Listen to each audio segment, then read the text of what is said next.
Beneath the vast ocean lies a completely different world, vibrant, mysterious, and full of life. These are tropical coral reefs, among the richest ecosystems on the planet. Our journey into the hidden world of the ocean begins here.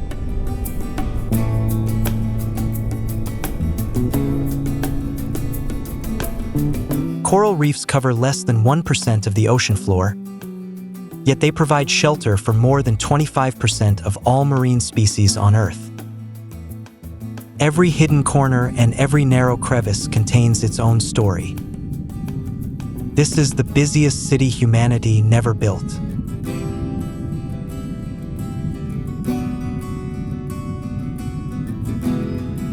This is the nudibranch, a tiny sea slug whose beauty rivals any creature on land. Its brilliant colors are not for decoration, but a clear warning to predators. Do not make the mistake of trying to eat me.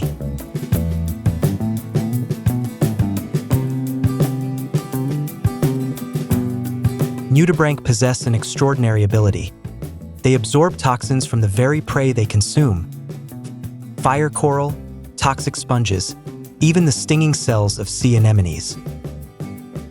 These poisons accumulate inside their bodies, turning them into dangerously toxic prey themselves. Nature has given this tiny creature a powerful weapon.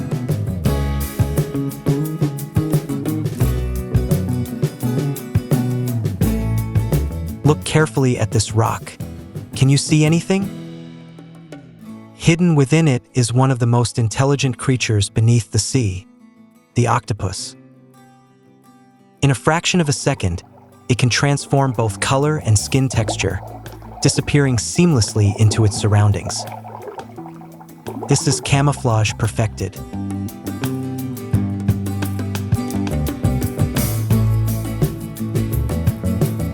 Octopuses are not only masters of camouflage, but also elite ambush predators. With 8 flexible arms and a nervous system spread throughout the body, they can solve problems, open jars, and even recognize human faces. An animal without bones, yet gifted with astonishing intelligence.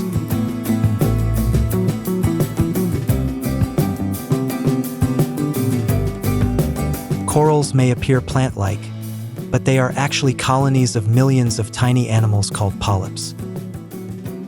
Over thousands of years, they construct structures more immense than any architecture humanity has ever built. Corals are the silent architects of the ocean.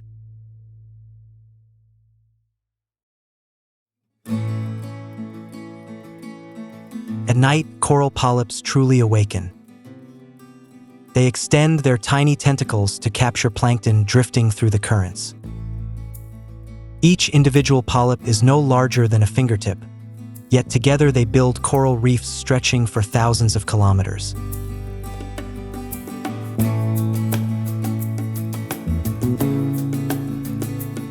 Among the deadly venomous tentacles of the sea anemone swims a creature completely unharmed, the clownfish. A special layer of mucus covering its skin protects it from toxins that would kill most other marine animals. It is a living pass into one of the ocean's safest fortresses.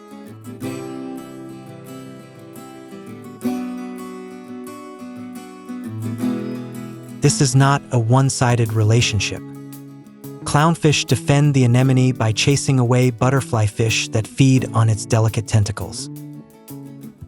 In return, the anemone provides shelter and leftover food.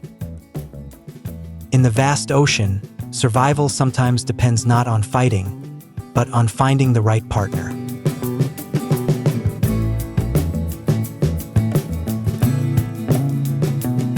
At special cleaning stations across the reef, tiny fish provide cleaning services for much larger species.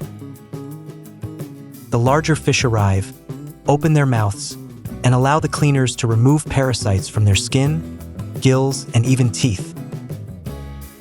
It is a perfect silent agreement, food exchanged for health.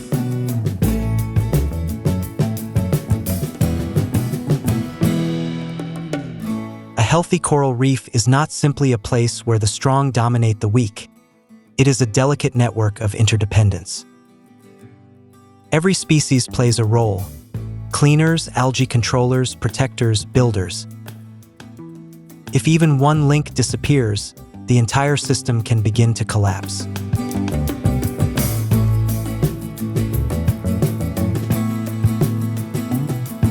Butterflyfish, with their delicate stripes and markings, resemble living watercolor paintings beneath the sea. But their beauty carries a deeper scientific meaning. Their presence or disappearance is one of the clearest indicators of coral reef health.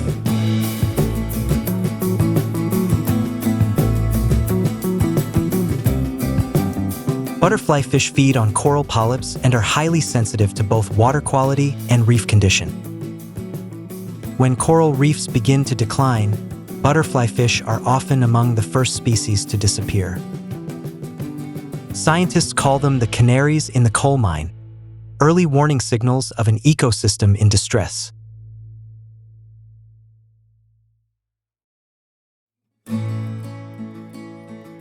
Angelfish truly deserve their heavenly name. With flowing fins and colors as vivid as woven Persian carpets, they glide through the reef with unmistakable elegance. Yet beneath that royal beauty lies an essential ecological purpose.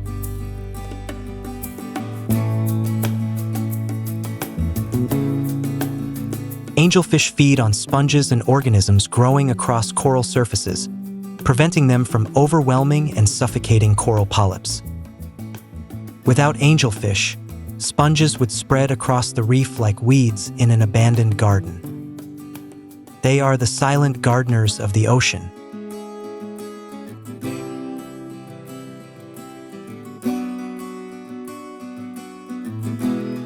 Look closely at the parrotfish's remarkable mouth, as hard and powerful as a parrot's beak, capable of crushing coral rock itself. These fish feed on algae growing across coral surfaces, but while doing so, they also grind pieces of coral into their digestive systems. What happens next is truly extraordinary.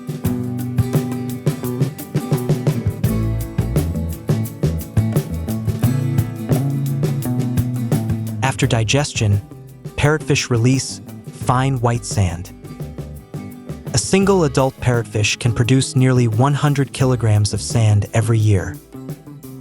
The famous white beaches of Maldives, Hawaii, and Thailand owe much of their beauty to these anonymous underwater sand makers.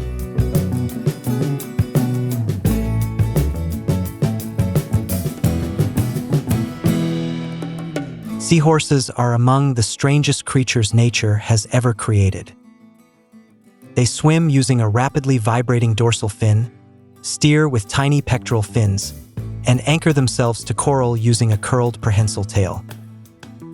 Everything about them feels as though they were designed by an engineer experimenting with impossible ideas.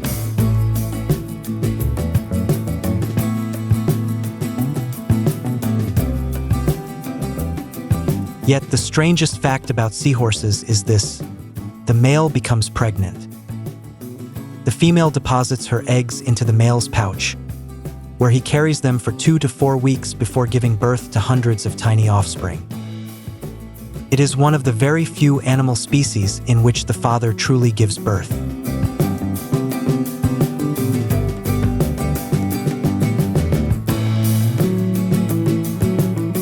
Few creatures combine beauty and danger as perfectly as the lionfish.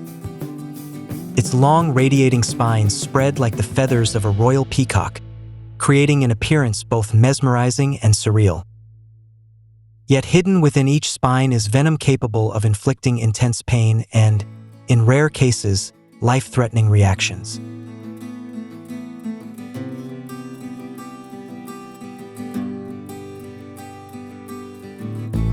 Native to the Indo-Pacific, lionfish invaded the Caribbean Sea and the Atlantic Ocean, likely after being accidentally released from aquariums by humans. In these new waters, they face almost no natural predators and reproduce at an explosive rate. Within only a few decades, lionfish have become one of the most serious threats to native marine ecosystems.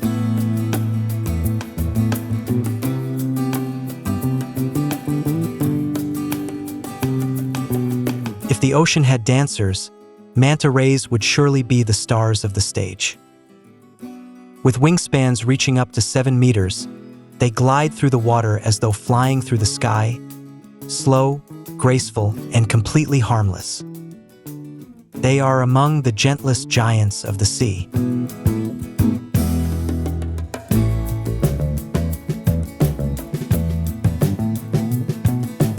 Manta rays regularly visit coral reef cleaning stations, where tiny fish remove parasites from their skin and even from inside their enormous mouths. Despite their massive size, they patiently remain still for minutes at a time while being cleaned. Even the largest creatures in the ocean sometimes need care from others.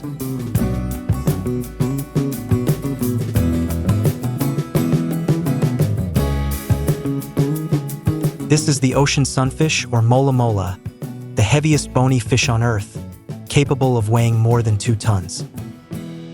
Its strange appearance makes it seem as though someone removed its tail and never finished the design. In the open ocean, it drifts like a giant floating head beneath the waves.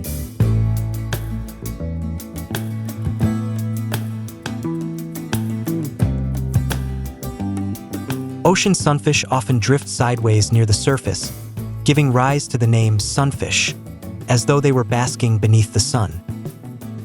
In reality, they are allowing seabirds and cleaner fish to remove thousands of parasites from their skin.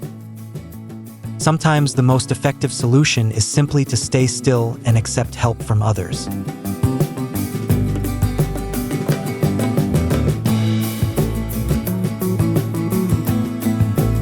Sleek shadows cut through the waves as a pod of dolphins hunts its prey.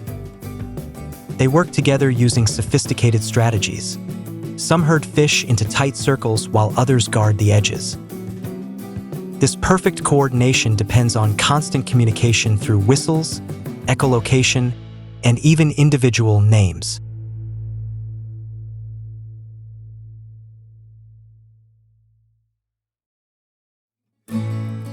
Dolphins are among the few animals capable of recognizing themselves in a mirror, a sign of self-awareness. They play, express emotion, and sometimes swim beside human boats simply out of curiosity or joy. In an ocean defined by survival and competition, these are creatures that seem to live for more than survival alone.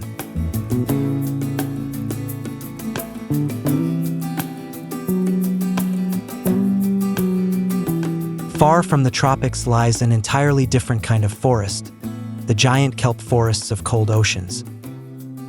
These enormous algae can grow up to 45 meters tall, forming vast underwater canopies beneath the sea. As sunlight filters through them, the scene becomes dreamlike and almost otherworldly.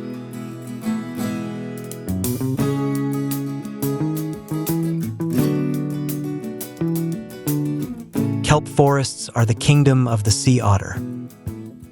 Floating on their backs, they use stones as tools to crack open sea urchins, shellfish, and crabs. They are so skillful that mothers even teach their pups how to use tools, one of the rare examples of cultural behavior in marine animals.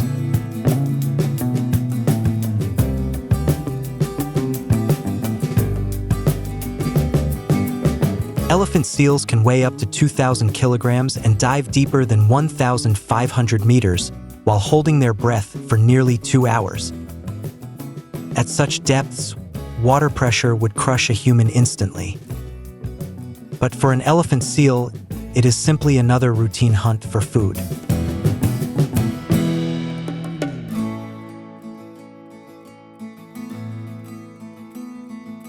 During breeding season, male elephant seals gather on beaches to battle for dominance.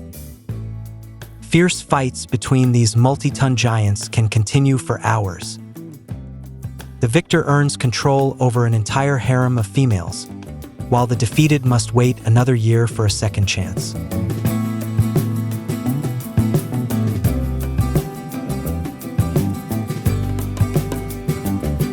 Emerging from the icy waters of the Arctic, the narwhal seems like a creature born from legend.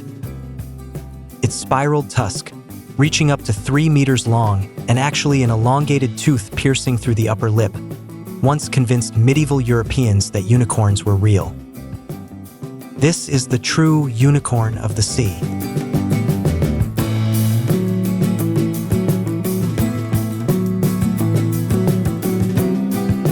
The narwhal's tusk contains millions of sensory nerve endings capable of detecting changes in temperature, pressure, and salinity. Rather than a weapon, it functions as a sophisticated sensory instrument that helps narwhals navigate and hunt beneath Arctic ice. Sometimes nature creates technologies humanity has not yet imagined.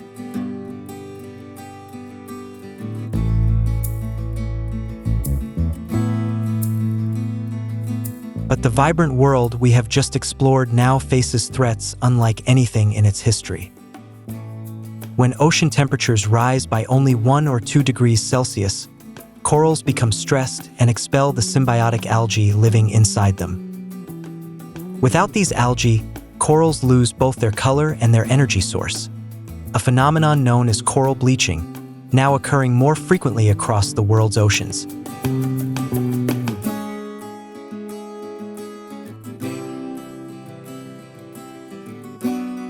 Every year, more than 8 million tons of plastic enter the ocean.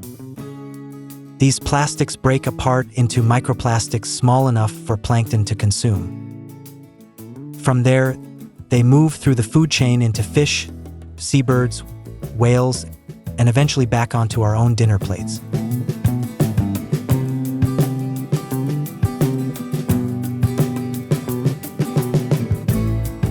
In the Arctic, ancient ice that survived for thousands of years is melting at an unprecedented rate. Narwhal are losing their habitat, while polar bears are losing their hunting grounds. Even more dangerously, melting ice releases vast amounts of methane trapped for millennia, accelerating the cycle of climate change even further.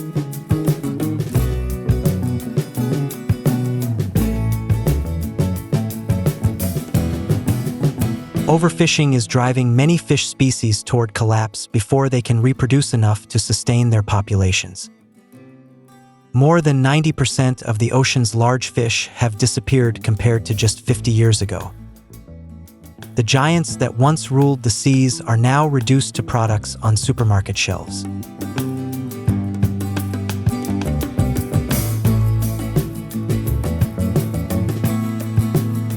Yet this is not a story of tragedy alone. In well-protected marine reserves, coral reefs can recover within decades, and fish populations rebound when fishing pressure is reduced. Nature possesses an extraordinary ability to heal if humanity allows it the chance.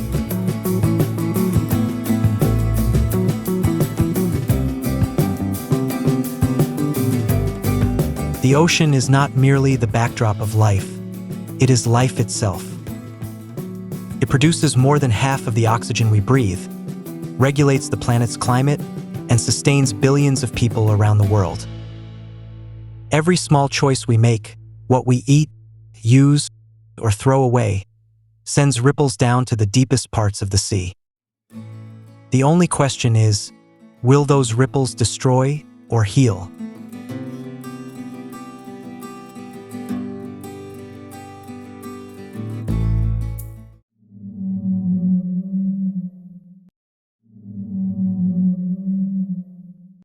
Earth, the only blue planet in the known universe.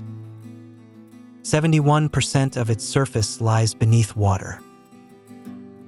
And within those vast oceans, the largest creatures on Earth are alive and thriving.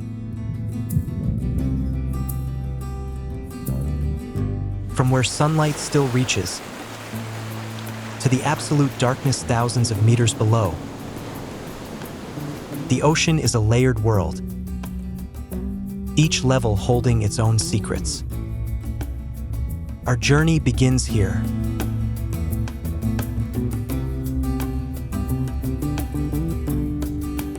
Humans have walked on the moon, Yet more than 80% of the ocean floor remains unexplored. It is an uncharted world on our own planet. What lies beneath is still waiting to be discovered.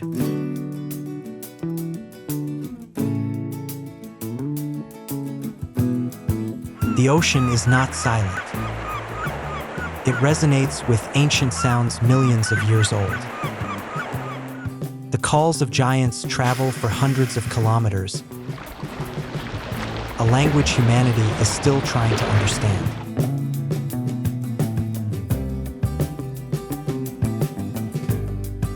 They are the largest, most mysterious, and most essential creatures in the ocean ecosystem. Not monsters, but vital links in a delicate balance. Today, we meet them.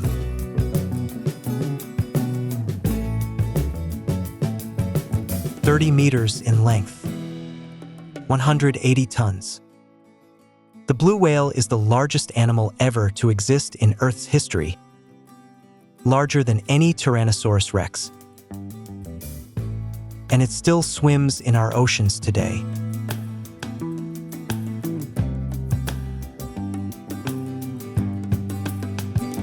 His heart weighs nearly 180 kilograms, about the size of a small car.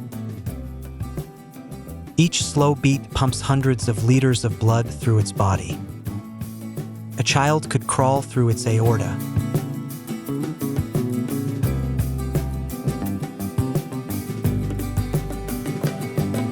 Yeah. 4 tons of krill each day. That is the diet of a blue whale during feeding season. The largest creature on Earth survives on shrimp no bigger than a finger. A perfect paradox of nature.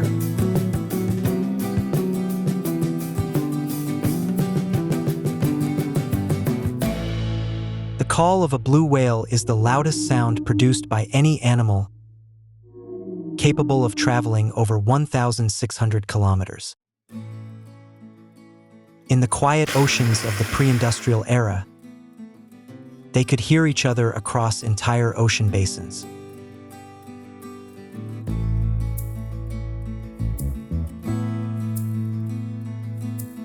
Every year, blue whales migrate thousands of kilometers, from cold, nutrient-rich waters to warmer breeding grounds.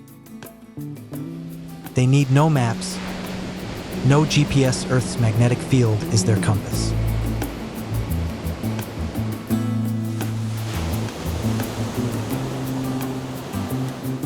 "12 meters, 12 tons. The whale shark is the largest fish in the world, yet it is not a predator. Its mouth, over a meter wide, filters tiny plankton from the water. Immense power serving a gentle diet.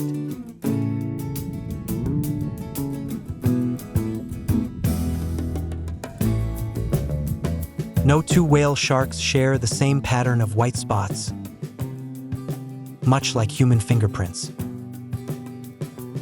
Scientists use these patterns to identify individuals. Thousands have been cataloged this way around the world.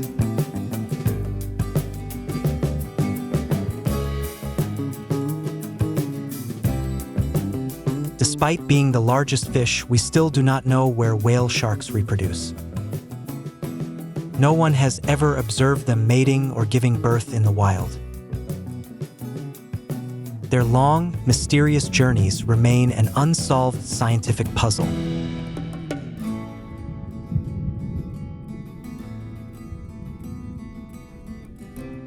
Gentle does not mean safe. Whale sharks are threatened by ships, fishing nets, and plastic pollution. The largest animals in the ocean are among the most vulnerable to human impact.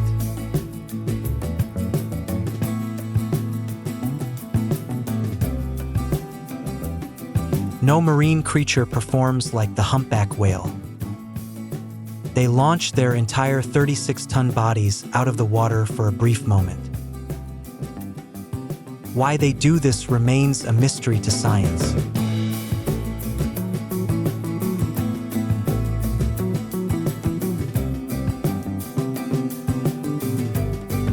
male humpbacks sing for hours, sometimes an entire day without pause. Their songs are complex, structured, and change with the seasons. Scientists believe this may be one of the most sophisticated communication systems in the animal kingdom outside humans.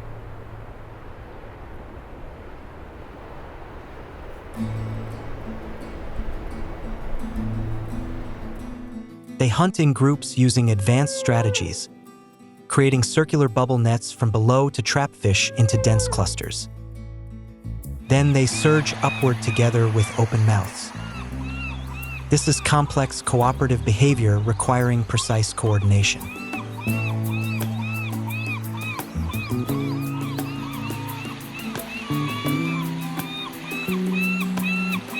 Humpback whales have been observed intervening to protect other species under attack, even those unrelated to them. This behavior remains debated in science. Some researchers describe it as a form of empathy.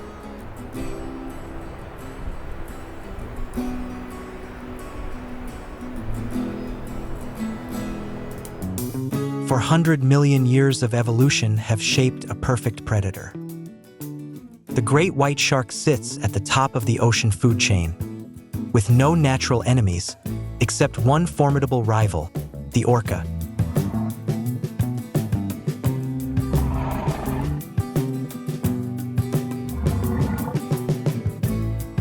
They can detect a drop of blood in 1 million liters of water.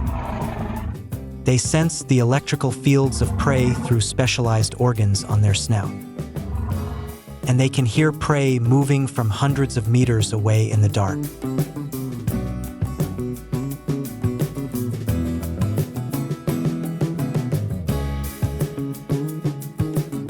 Hunting strategy: swim below in darkness, observing the silhouette of prey against the light above. Then accelerate vertically at speeds up to 40 kilometers per hour. The prey has no chance to detect the threat.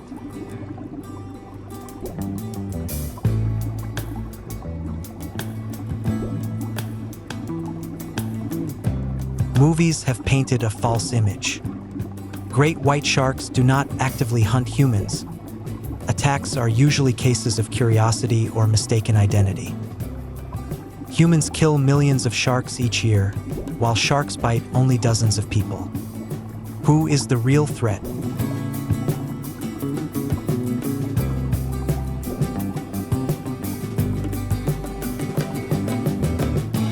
Though called killer whales, orcas are actually the largest members of the dolphin family. 9 meters long, 6 tons in weight. Yet what makes them formidable is not size, but intelligence.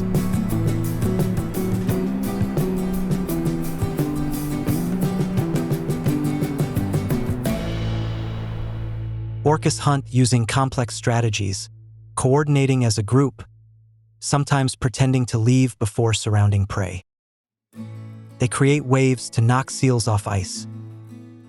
This is hunting culture passed down through generations.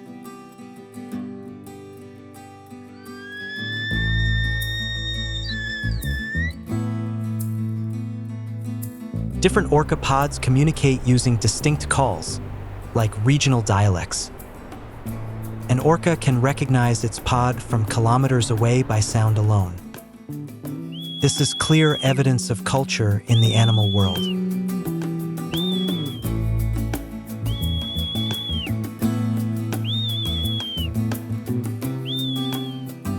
Orcas are the only predators that great white sharks truly fear. They flip sharks upside down, triggering a natural paralysis known as tonic immobility, then consume the nutrient-rich liver while the prey remains alive.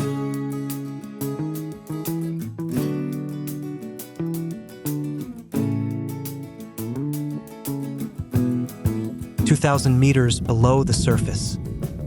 Pressure 200 times greater than at sea level. In complete darkness, the sperm whale dives here to hunt, staying for up to 90 minutes without breathing.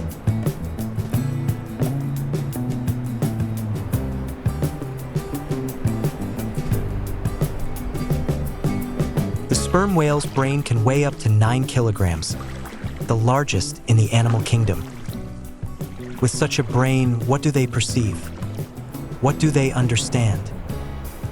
These are questions science has yet to answer.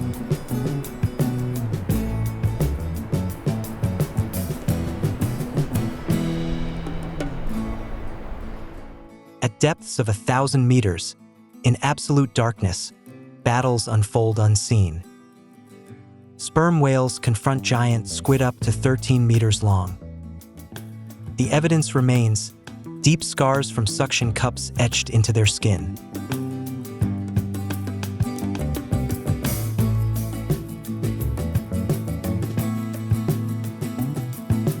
When a whale dies and sinks to the seafloor, it creates an entire ecosystem known as a whale fall.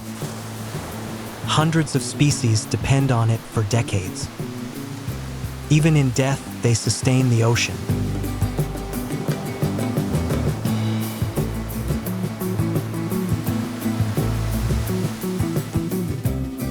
With a wingspan of 7 meters, yet moving as gently as a leaf in the wind. The giant manta ray is one of the most graceful creatures in the ocean, calm, unhurried, and non-aggressive. It moves with the rhythm of the currents.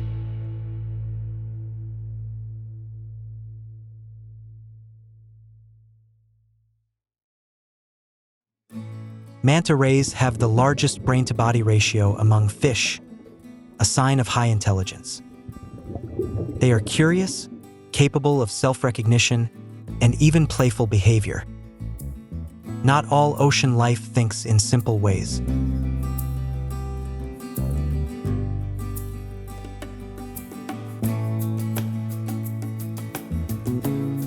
Manta rays know where the cleaning stations are.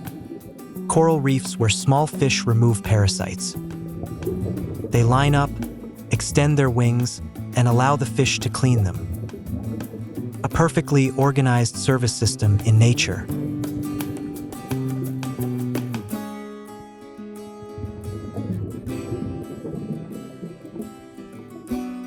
Why such a strange head shape? Millions of years of evolution do not create anything without purpose. The hammer-shaped head spreads electroreceptors, allowing them to detect prey hidden beneath the sand with unmatched precision.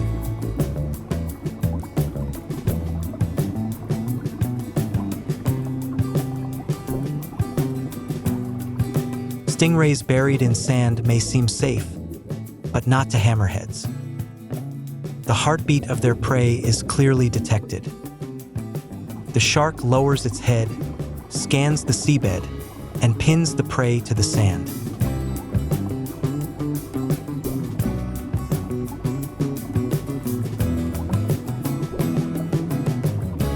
Hammerhead sharks are among the few shark species that form large schools, sometimes hundreds or even thousands.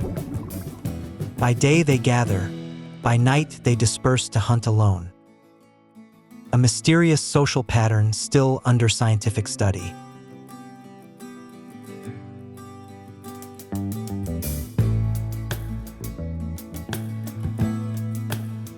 Here, water temperatures drop below -1 degree Celsius, yet life persists. The Arctic Ocean is one of the harshest environments on Earth, but it is far from lifeless. It is filled with remarkably adapted life.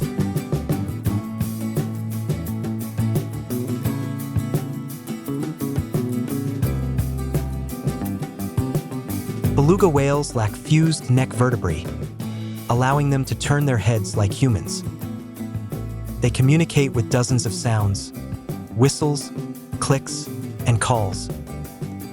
Ancient sailors called them sea canaries for these vocalizations.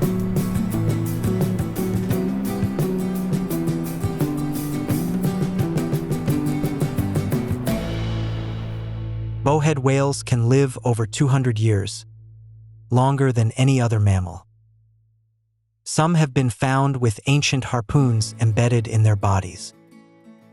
They are living witnesses to the history of the ocean.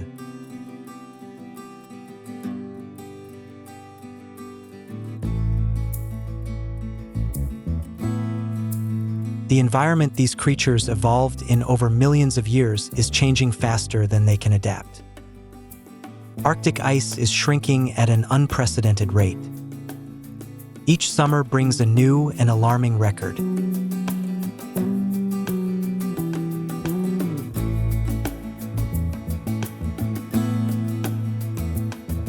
No creature in the ocean exists alone. Dead whales feed deep-sea life. Deep-sea life feeds small fish. Small fish feed larger predators. Predators regulate populations. Everything is connected. Everything depends on each other.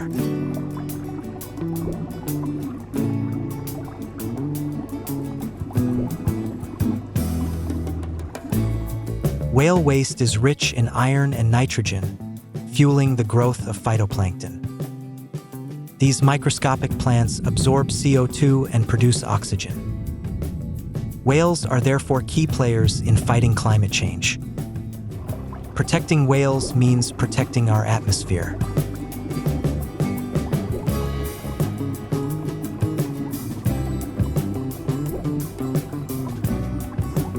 In the ocean, the line between predator and prey is not as clear as we think. Today's hunter can become tomorrow's prey.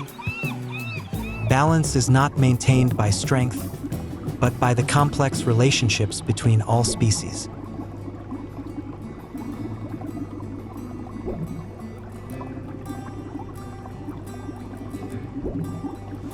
Every minute, a truckload of plastic enters the ocean. Giants of the sea ingest plastic, become entangled, and die from toxicity. The ocean has no borders. Pollution from land becomes a global crisis.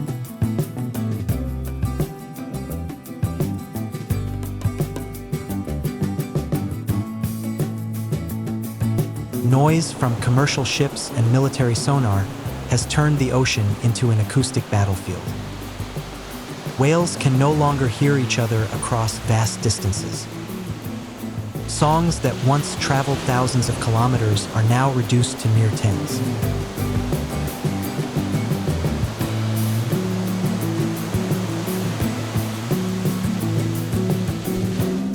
Millions of tons of marine life are taken from the ocean each year. Large species are especially vulnerable due to slow reproduction. A sperm whale takes 15 years to mature. Overexploitation beyond recovery is a one-way path to extinction.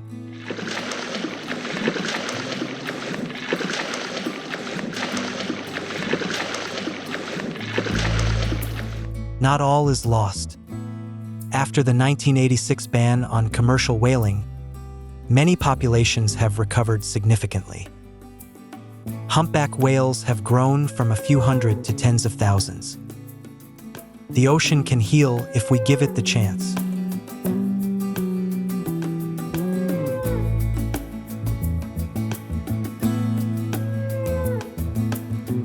Today, scientists track whales using satellites, drones, and AI. We are beginning to understand their language, and one day may truly communicate with these giant minds of the deep. Science is the hope of conservation.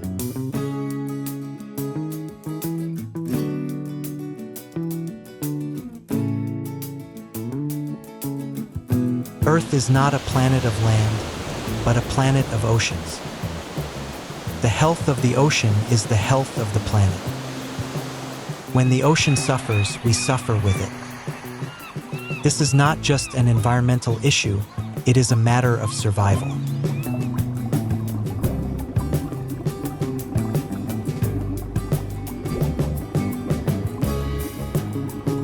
They were here millions of years before us.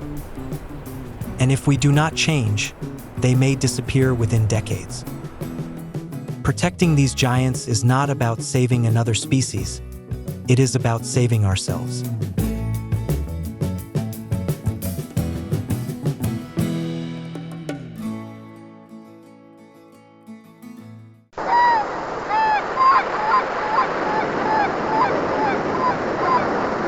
Beneath the vast ocean lies an entirely different world, immense, mysterious, and filled with primal power.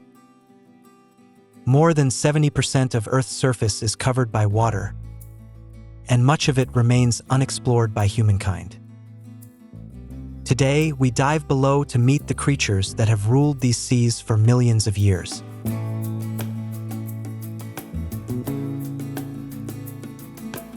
When we think of sharks, most of us imagine fear, teeth, blood, and the haunting music of Jaws. But the truth is far more complex and more fascinating than any movie ever made. Let us introduce the ocean's big five shark species that shape the underwater world.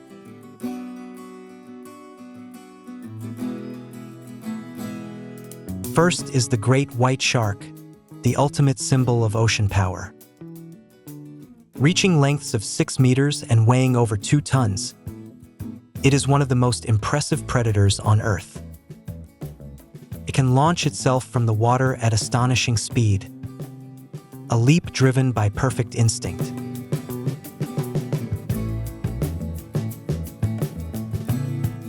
Next is the whale shark, the largest fish in the world, reaching lengths of up to 18 meters. Despite its immense size, it is among the gentlest creatures in the sea. Instead of sharp teeth, it uses its wide mouth to filter thousands of liters of water each hour, feeding only on tiny plankton.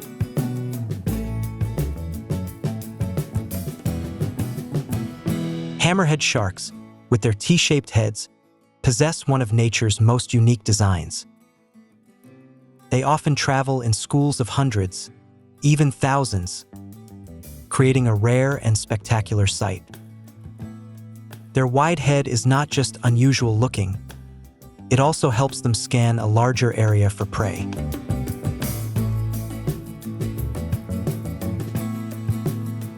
The tiger shark bears distinctive stripes like a warning from nature. It is a famous opportunistic feeder, willing to swallow almost anything, from sea turtles to soda cans. It is considered potentially dangerous to humans, but that does not mean it hunts people.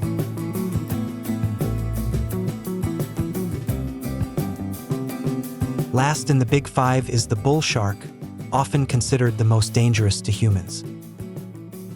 Unlike its relatives, it can survive in both saltwater and freshwater, and has been found hundreds of kilometers inland. This adaptability brings it into contact with humans more than any other shark species.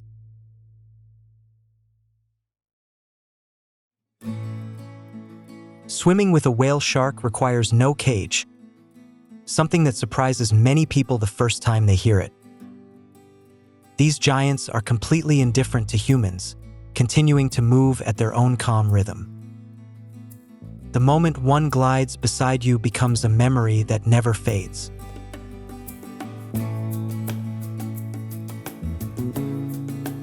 In 1975, the film Jaws by Steven Spielberg forever changed how humanity viewed sharks. In the weeks after its release, beach attendance dropped sharply in many parts of the world. One movie created a global fear, and sadly, that fear still survives today.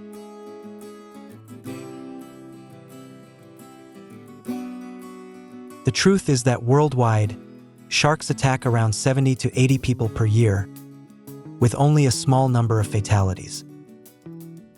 In that same time, cars kill more than 1.3 million people, and wasps kill more people than sharks each year. Yet we fear sharks more than cars, showing how irrationally the human brain processes fear.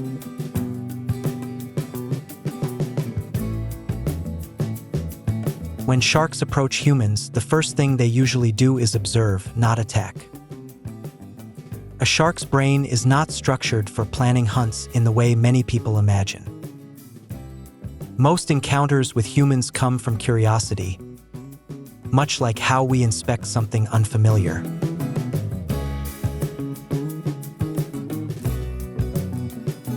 Most great white shark attacks on surfers are cases of mistaken identity.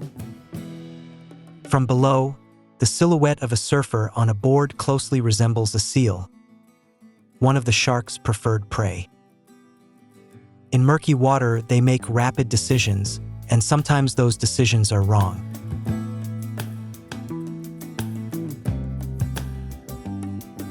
What is striking is that in most attacks, the shark bites once and then leaves immediately. This is not the behavior of a predator feeding, but a test bite used to investigate something unfamiliar. Once it realizes the target is not normal prey, it loses interest and swims away.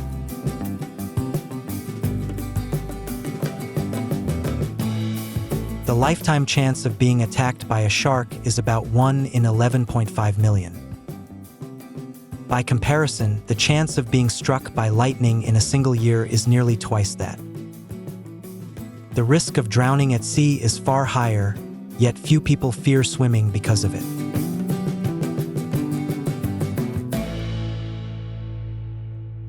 Modern shark researchers spend thousands of hours underwater without incident.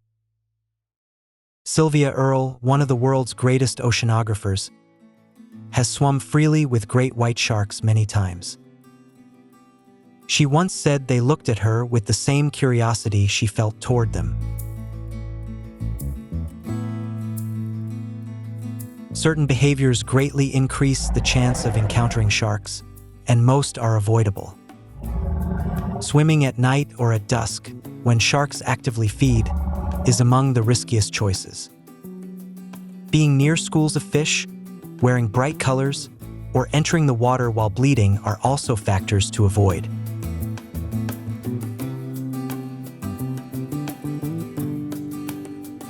Fear of sharks is largely learned, not instinctive, and that means it can be changed. Children exposed early to accurate information often develop respect instead of fear. Understanding sharks properly not only makes us safer, but also helps us protect them more effectively.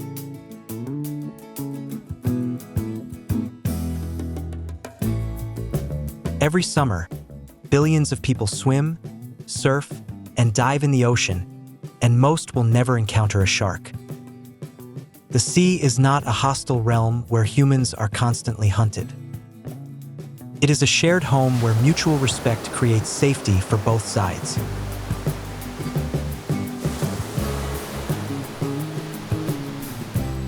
The great white shark is the pinnacle of predatory evolution, a hunting machine refined over millions of years. It does not just have teeth, but multiple rows that constantly replace themselves, totaling up to 30,000 in a lifetime. Each tooth is as sharp as a surgical blade and perfectly designed for tearing flesh.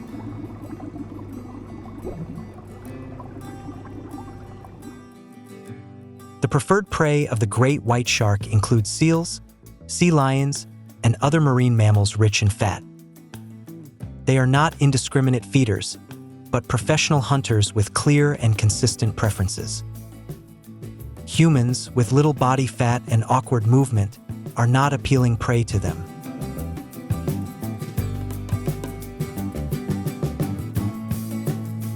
Unlike most fish, the great white shark can maintain a body temperature higher than the surrounding water. A specialized heat exchange system keeps its muscles, brain, and eyes warmer than the cold sea. This allows it to hunt efficiently even in icy waters, an extraordinary evolutionary advantage.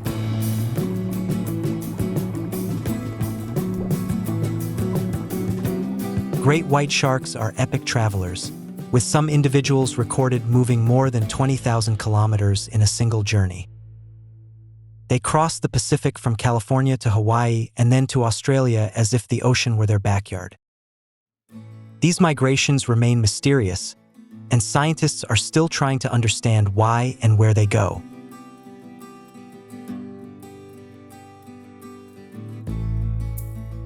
The hunting technique of the great white shark is proof of nature's raw speed and power. It strikes upward from below at speeds reaching 40 kilometers per hour, with enough momentum to launch completely out of the water. The entire attack lasts only seconds, ending before you can understand what happened.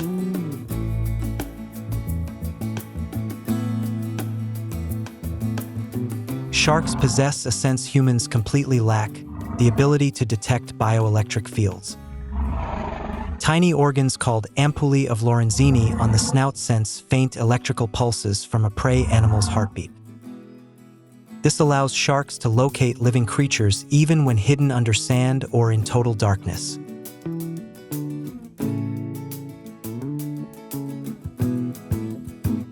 Great white sharks reproduce slowly, with females carrying young for around 12 months and giving birth to only 2 to 10 pups at a time.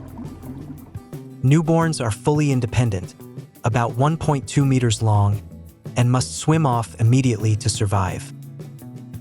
This low reproductive rate makes their populations highly vulnerable to overfishing.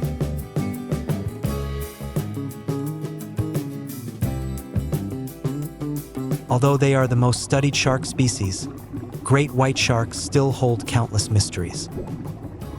We do not know where they mate, and no one has ever observed them giving birth in the wild.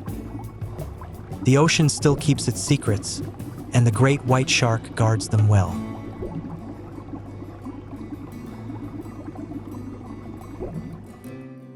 If the great white shark symbolizes power, then the whale shark symbolizes peaceful magnificence.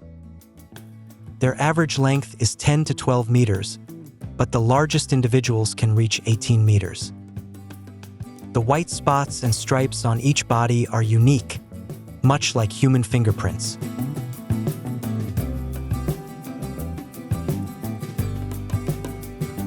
A whale shark's mouth can open up to 1.5 meters wide, large enough to swallow a person, yet its throat is only the size of a tennis ball.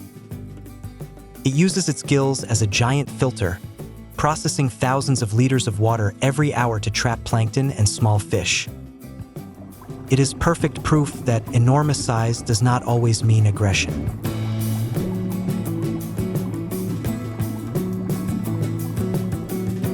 Swimming with whale sharks is one of the world's most sought-after ecotourism experiences today. In Donsol and Ningaloo Reef, visitors line up for a chance to meet these gentle giants. A single living whale shark can generate more than $2 million in economic value for local communities over its lifetime.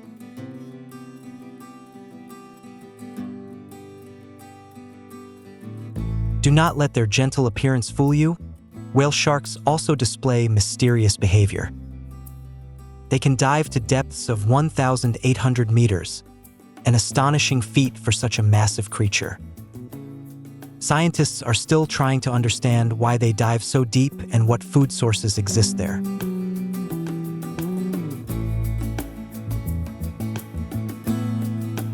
The basking shark is the second largest fish in the world, surpassed only by the whale shark, yet far fewer people know about it.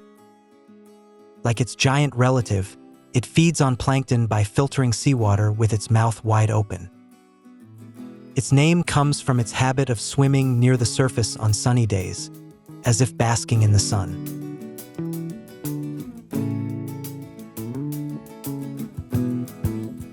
Hammerhead sharks possess one of the most unique head shapes in nature, a flattened structure spread wide across the front.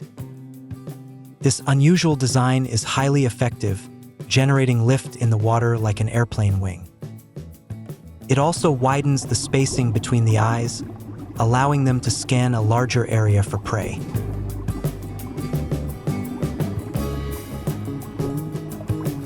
The wide head of the hammerhead shark gives it an extraordinary electrosensory advantage while hunting. Receptors spread across the surface create an extremely sensitive scanning system. They can detect stingrays hidden beneath sand and pin them down using their hammer-shaped head.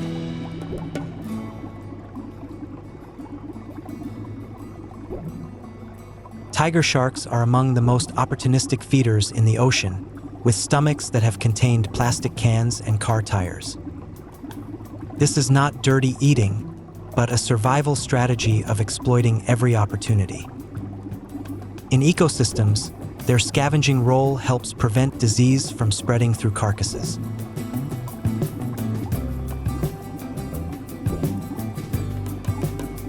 The relationship between tiger sharks and seagrass is a beautiful example of ecological chain reactions. When tiger sharks are present, sea turtles avoid grazing too long in one place, allowing seagrass meadows to recover evenly. Without tiger sharks, turtles may overgraze the habitat and trigger ecosystem collapse.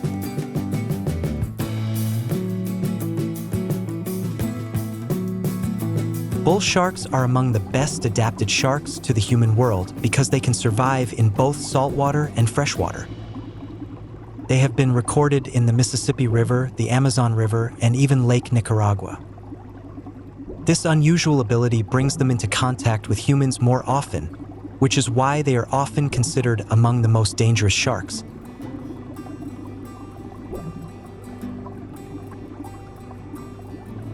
In any ecosystem, removing the apex of the food chain creates devastating consequences. Sharks regulate the populations of the species they hunt, preventing explosions in numbers and preserving delicate balance. Without sharks, prey species multiply uncontrollably and begin destroying their own resources.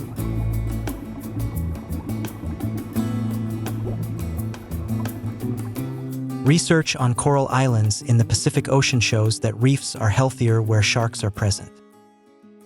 Sharks remove weak and diseased fish, reduce the spread of disease, and keep grazing fish moving. As a result, marine plants and corals grow more evenly, creating a more diverse and resilient ecosystem.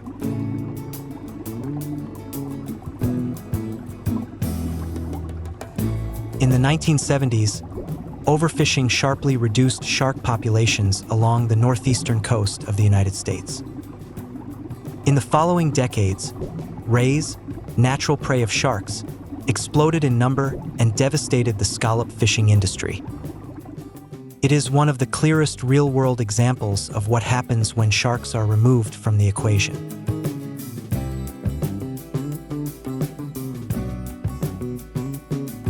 The ocean absorbs around 30% of human-generated CO2 emissions and produces more than 50% of the oxygen we breathe. Ocean health is not only about marine life, it directly affects the global climate. When marine food webs are disrupted by the loss of sharks, the ocean's ability to absorb carbon also declines.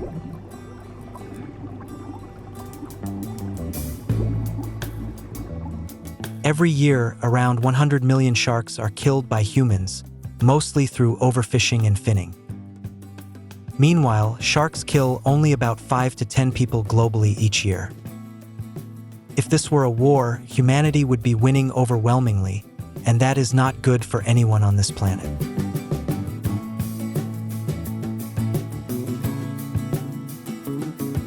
Shark finning is one of the cruelest practices in the fishing industry.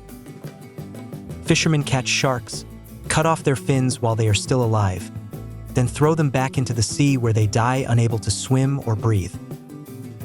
All of it is done to supply shark fin soup, a dish with little nutritional value but a symbol of luxury.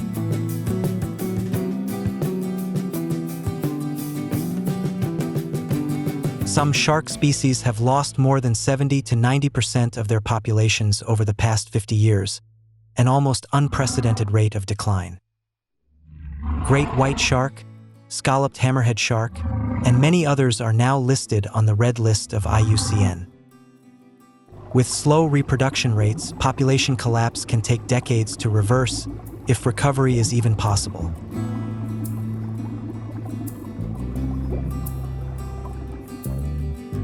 But not everything is bleak. Around the world, conservation efforts are creating real change. Many nations have declared shark sanctuaries where all shark fishing is prohibited. Studies show shark populations can recover when given the chance. Nature is more resilient than we often imagine.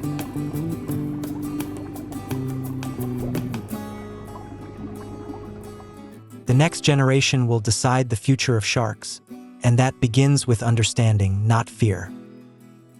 When a child sees sharks as magnificent creatures instead of monsters, they grow up wanting to protect them. That is why proper education about the ocean and its inhabitants is never wasted.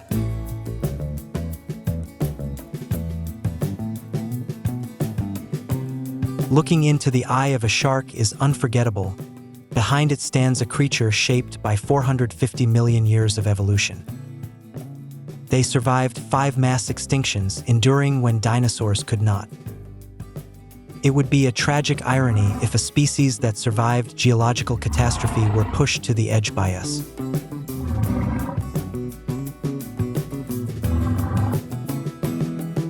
Every consumer choice we make sends a clear signal to the global seafood industry.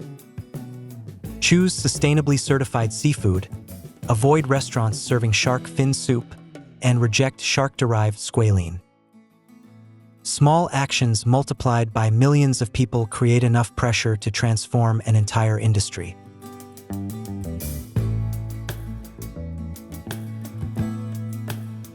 The movement to protect sharks is growing worldwide, supported by both the scientific community and the public. From bans on shark fin trade in many nations to the expansion of international marine sanctuaries.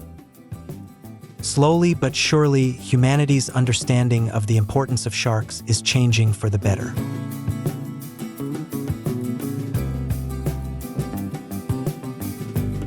An ocean with sharks is a healthy ocean, full of life, complexity, and miraculous balance. An ocean without sharks is a sick ocean, out of control, stripped of diversity, and unable to support life. We need sharks not because they are helpless, but because we need a planet that remains livable.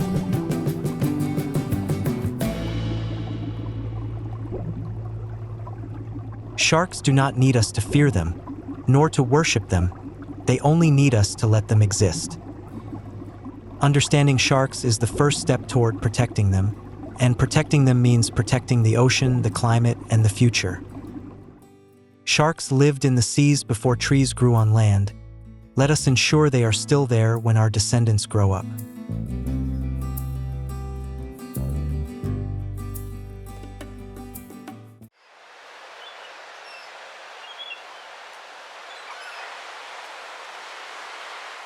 Earth, a planet of vast oceans. More than 70% of its surface is covered by water, and humanity has ventured across these seas for thousands of years. But not all waters are the same. Some narrow points hold the power to shape the fate of the world.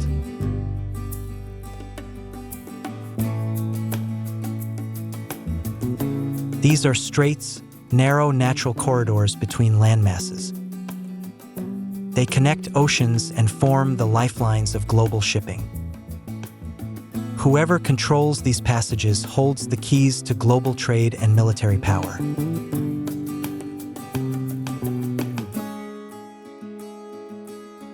Every day, thousands of ships carrying oil, goods, and food pass through these straits. Even a minor disruption can trigger energy crises and send global prices soaring.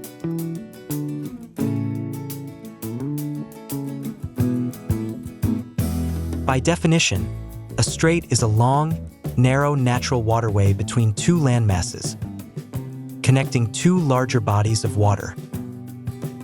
Unlike man-made canals, straits are formed by nature over millions of years, and that is what makes them irreplaceable.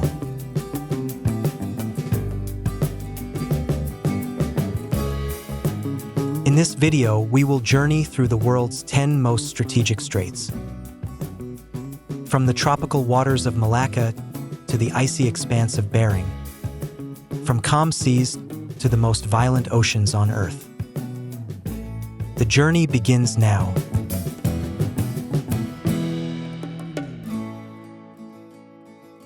The Strait of Malacca, often called Asia's choke point, located between the Malay Peninsula and Sumatra, it is the shortest route connecting the Indian Ocean to the Pacific. Stretching 805 kilometers, it is one of the longest straits in the world.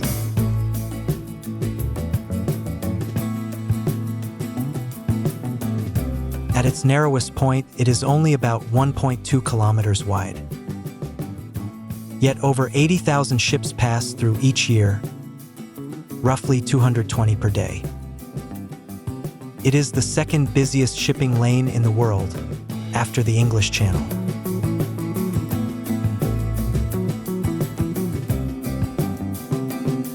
At its eastern gateway lies the port of Singapore, one of the busiest in the world. With no natural resources, Singapore built its wealth on this strategic position, a powerful lesson in modern geopolitics.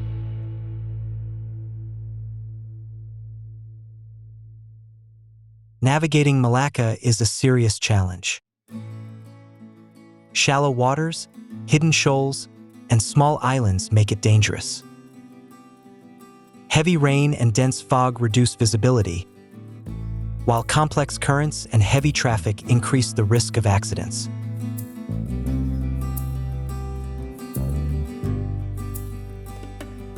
The Malacca Strait is a vital energy corridor for Asia.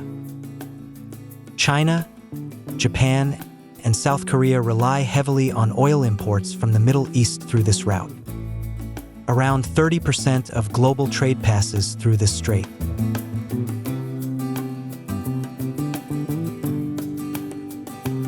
Beyond natural hazards, Malacca has long been a hotspot for piracy. Today, Malaysia, Indonesia, and Singapore conduct joint patrols to ensure security. However, geopolitical competition in this region continues to intensify.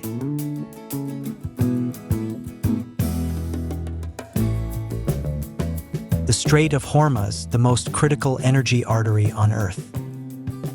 Located between the Gulf of Oman and the Persian Gulf, it is the only gateway for Middle Eastern oil to reach global markets.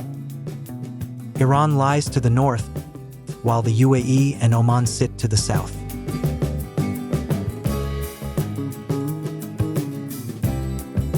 Around 21 million barrels of oil pass through Hormuz every day, nearly 1/3 of global supply. This equals the entire daily consumption of the United States. No other choke point carries such economic weight.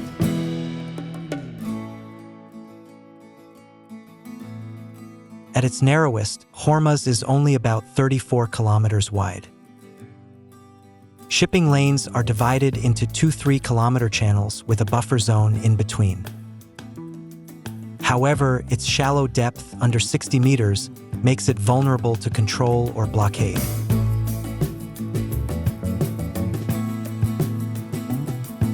This is why Hormuz is one of the most volatile geopolitical hotspots. Iran has repeatedly threatened to close the strait, while the United States maintains a strong naval presence to ensure freedom of navigation. Even a small spark could escalate into a major conflict.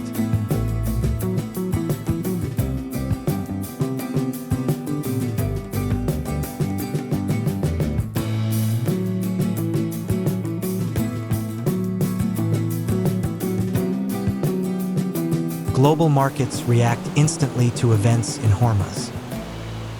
A single attack or threat can send oil prices soaring within hours. It is a clear example of how geography shapes the global economy.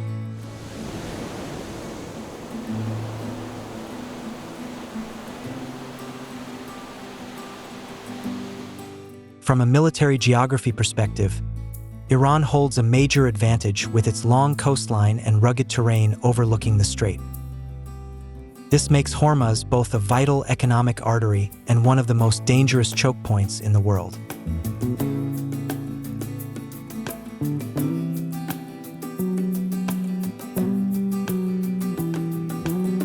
The Strait of Gibraltar, where Europe and Africa are just 14 kilometers apart at their closest point.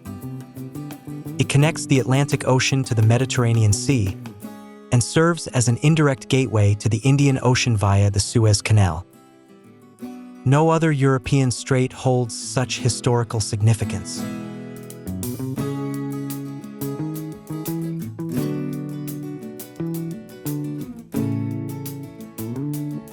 With depths ranging from 300 to 900 meters, Gibraltar is much deeper than Hormuz or Malacca.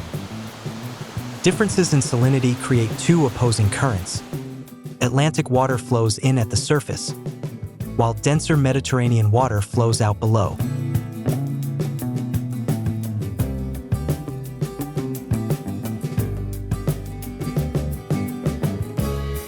Weather in Gibraltar can be harsh and unpredictable.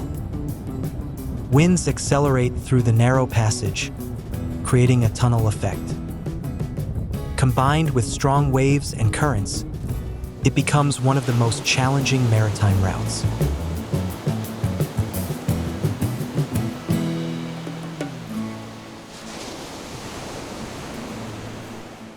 In modern times, Gibraltar holds major military significance.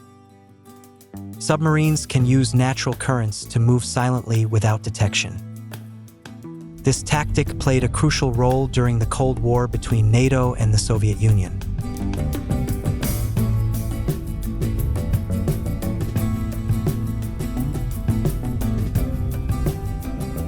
The Bosphorus is one of the few places on Earth where a major city spans two continents. Istanbul bridges Europe and Asia, with this legendary strait cutting through its heart. At its narrowest, it is only about 700 meters wide, narrower than many major rivers.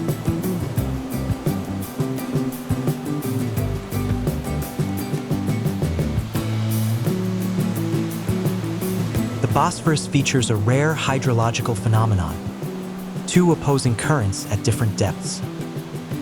Surface water from the Black Sea flows outward, while denser Mediterranean water flows inward below. This creates a complex and hazardous maritime environment.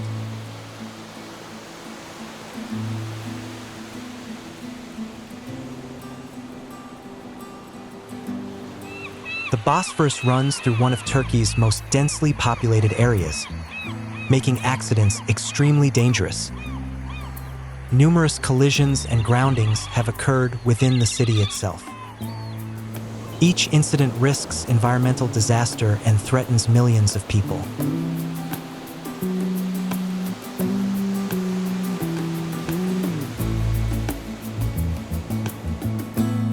West of the Bosphorus lies the Dardanelles, connecting the Aegean Sea to the Sea of Marmara.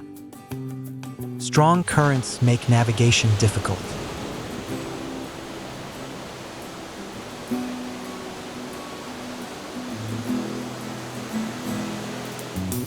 The Bering Strait, a natural boundary between Eurasia and North America. Located between Russia and Alaska, it is about 85 kilometers wide and 30 to 50 meters deep. It is one of the harshest marine environments on Earth, frozen for much of the year.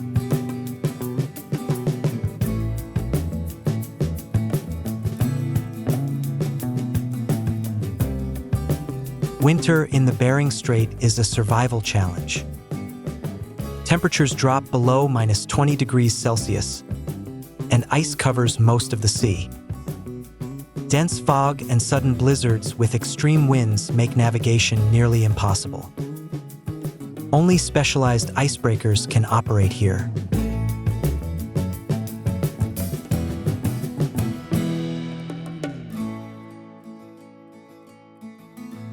Climate change is reshaping the importance of the Bering Strait. As ice melts, Arctic shipping routes between Europe and Asia are becoming viable, reducing travel distance by up to 40% compared to the Suez route.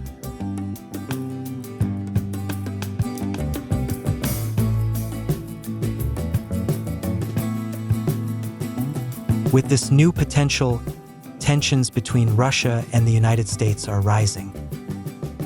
Both are increasing their military presence. The race to control the Arctic and its vast resources is turning the Bering Strait into a new geopolitical hotspot.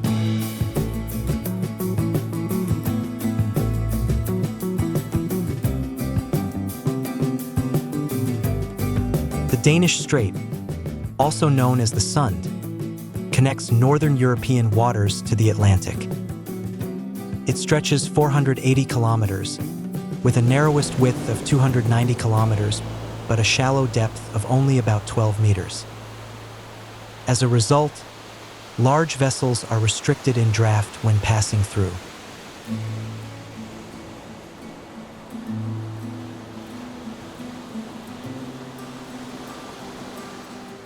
Today, the Danish Strait is known for the Øresund Bridge, a hybrid bridge and tunnel linking Copenhagen and Malmö. It stands as a testament to humanity's ability to adapt to and utilize strategic waterways.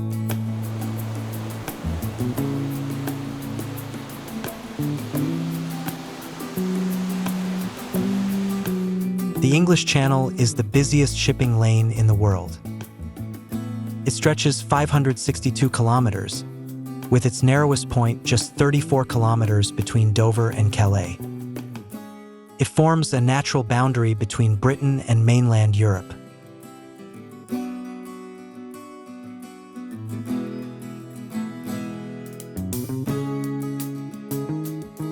Another engineering marvel is the Channel Tunnel, completed in 1994. At 50 kilometers long, with 38 kilometers underwater, it is the longest subsea tunnel in the world, linking Britain and France in just a few hours.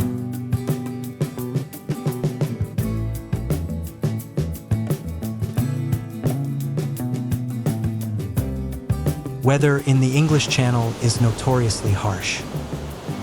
Dense fog, strong winds, and complex tidal patterns make navigation difficult. It features one of the most advanced maritime traffic control systems in the world.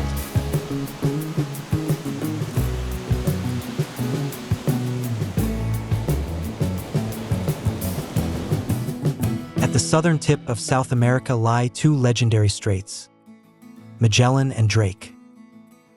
The Strait of Magellan stretches 570 kilometers, connecting the Atlantic and Pacific through narrow channels and islands.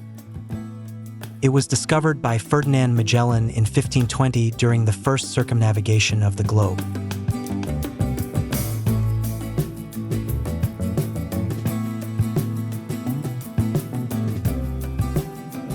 Magellan took 38 days to cross this strait under extreme conditions.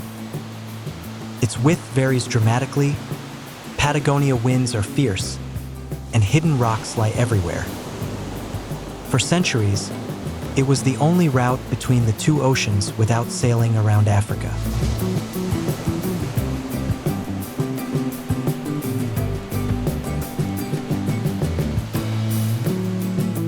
When the Panama Canal opened in 1914, the importance of the Magellan Strait declined. The artificial route is shorter and far safer. Today, Magellan is mostly of historical significance, though still used by ships too large for Panama.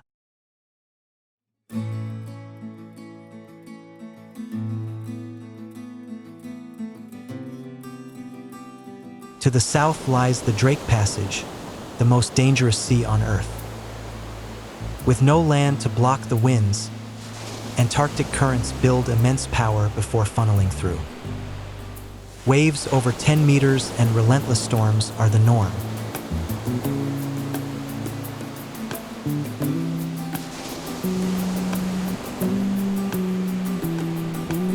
Cape Horn and the Drake Passage were the ultimate test for sailors in the Age of Sail. To pass, it was a mark of true mastery. Thousands of lives were lost in these waters. Even today, it remains a challenge for the most daring explorers.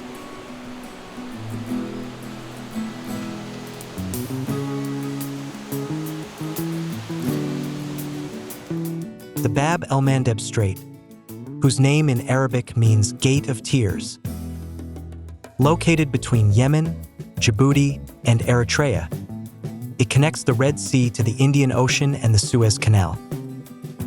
Without it, the Suez route would lose its significance.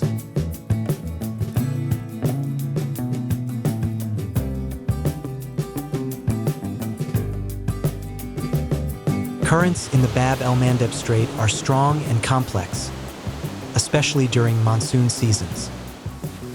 Winds from opposing directions generate large waves and turbulent waters. Shallow areas further increase navigational risks.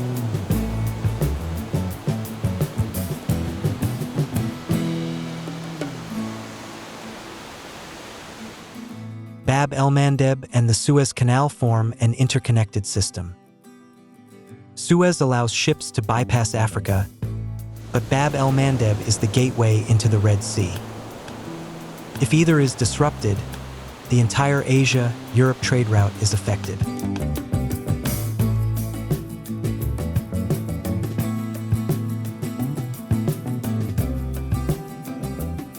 Looking at the world map, strategic straits are not randomly placed.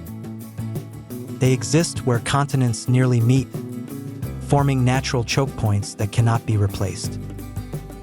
Each strait is unique, yet all carry immense geopolitical weight.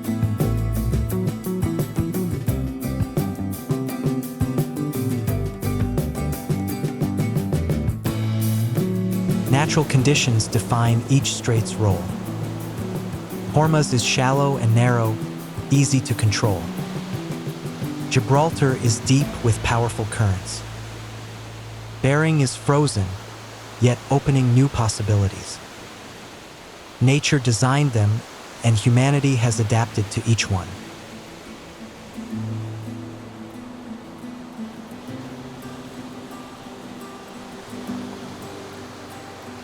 In today's globalized world, over 90% of international trade moves by sea.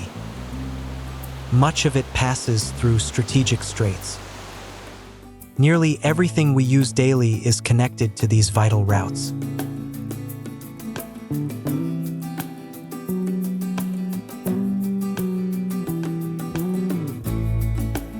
Straits are more than geography, they are history, economics, war, and peace. They show how small places can shape the fate of billions. To understand these straits is to understand the world.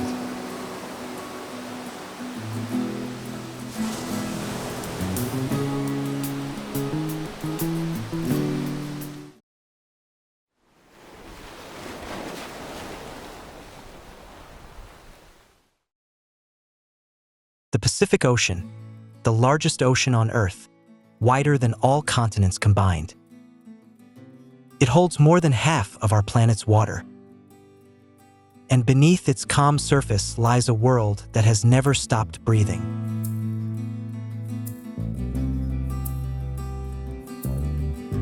Sunlight reaches only 200 meters, a thin layer above an abyss 11 kilometers deep. Below it lies eternal darkness, crushing pressure, and freezing cold.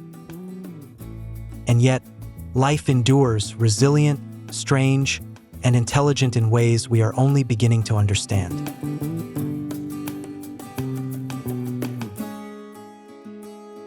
The ocean is never still.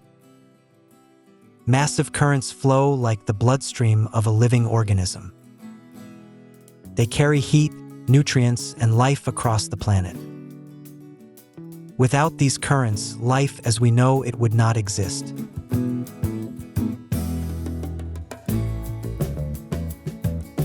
It begins with the smallest, plankton, invisible to the naked eye. They produce over 50% of the oxygen we breathe. The greatest forces of life are often carried by the smallest unseen hands.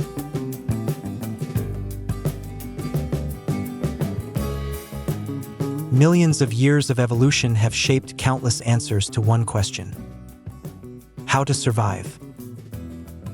Every species is a strategy. Every body is a masterpiece of intelligence. Listen closely, the library of life is opening.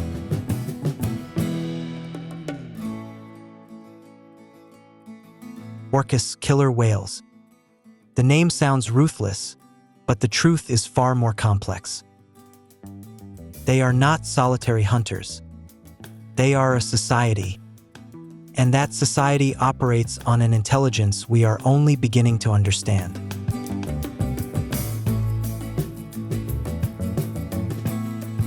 When hunting, orcas do not rush into chaos.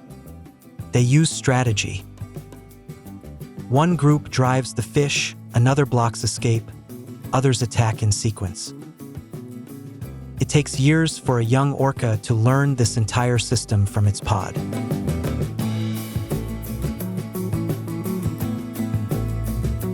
Each pod has its own language, passed from mother to calf across generations. This is not instinct. This is culture.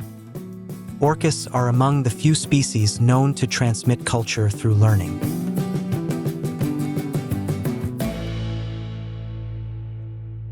Orcas teach their young with techniques that demand patience and precision.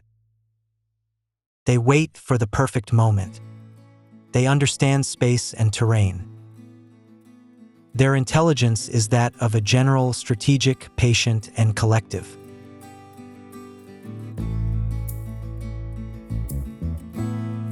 Orcas do not need the biggest prey or the strongest bodies. They need each other. The ocean's first lesson: true power lies in cooperation.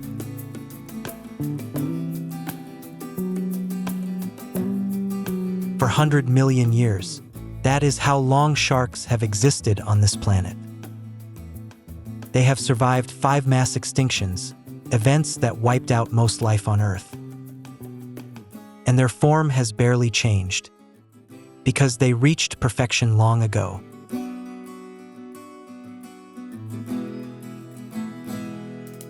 Sharks sense bioelectric fields, faint signals from a beating heart, muscle movement, flowing blood. Even hidden beneath the sand, prey cannot escape. This is not technology, it is instinct refined to perfection over millions of years.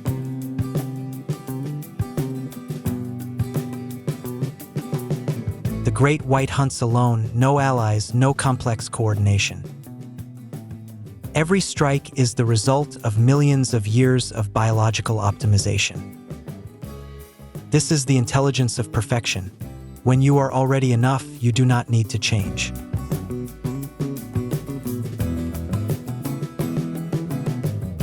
At first glance, the hammerhead's strange head seems like a mistake of nature. But it is a masterpiece of design. Eyes spaced wide apart, granting nearly 360-degree vision. They can see behind without turning, always aware of everything around them.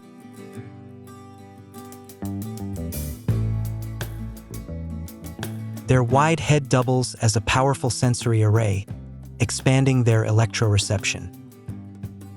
They scan the ocean floor like a living metal detector. Even a stingray buried in sand meters away cannot escape detection. This is sensory intelligence, mastering the environment with unmatched awareness.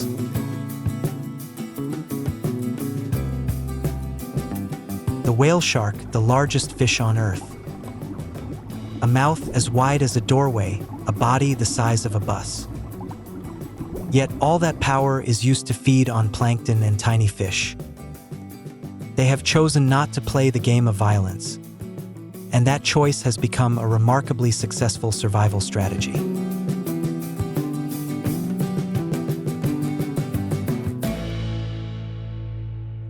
By feeding on the ocean's most abundant resource, plankton, whale sharks avoid competition almost entirely. They live quietly, without the need to chase, without the need for speed, with few natural enemies. This is the intelligence of choice, taking the path of least conflict and lasting the longest.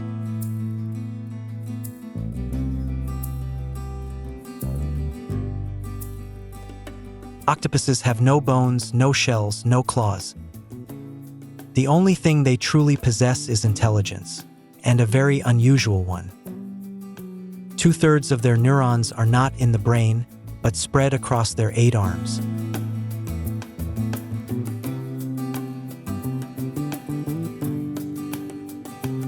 Each arm can act independently, sensing, deciding, and moving without waiting for the central brain. This is distributed intelligence. No single center of control, every part can act on its own. Lose one arm, and the others continue as if nothing happened.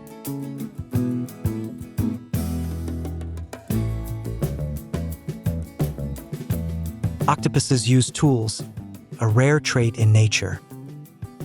They gather coconut shells as shelter, open jars for food, solve complex puzzles. They do not simply react, they think.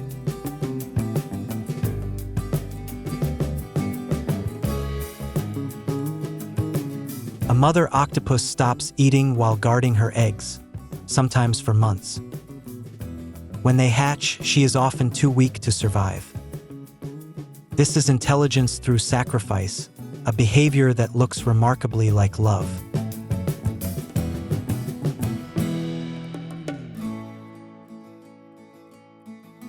An octopus lives no more than 3 years. Yet in that brief time, it learns, adapts, creates, and feels. If it lived longer, how far could its intelligence go? A question science still cannot answer.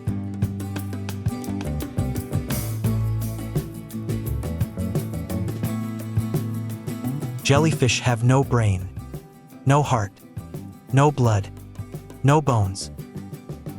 They are drifting bodies of water, so simple they barely seem like animals. And yet, they have existed for over 500 million years. Longer than dinosaurs, longer than sharks, longer than trees.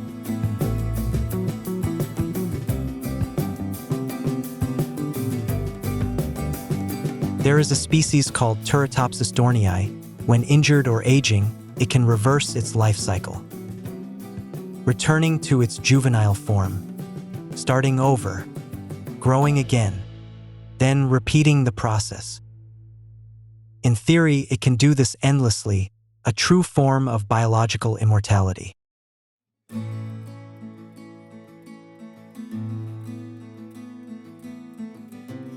The lesson of the jellyfish: perfection does not always come from complexity, but from simplicity. When you have nothing to lose, you are nearly impossible to destroy. This is the intelligence of minimalism, and therefore of endurance.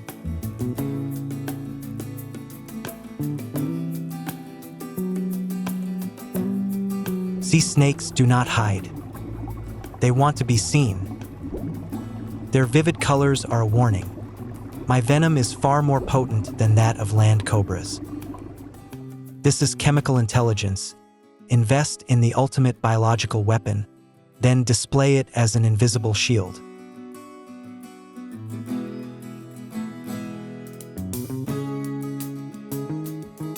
Lionfish do not chase their prey. They lure it in through beauty and curiosity. Their spines carry neurotoxic venom. A single touch can paralyze. Their strategy: become dangerously beautiful and let the world walk into the trap.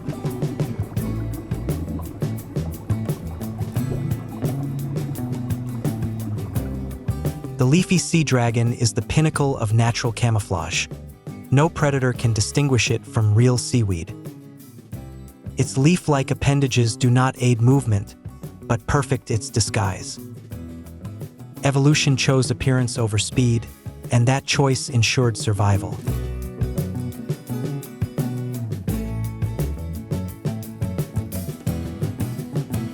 In seahorses, the male carries and gives birth, a rare reversal in nature. They move slowly, unable to escape, yet perfect camouflage and a hidden life ensure their survival. This is the intelligence of invisibility. Sometimes not being seen is the greatest power.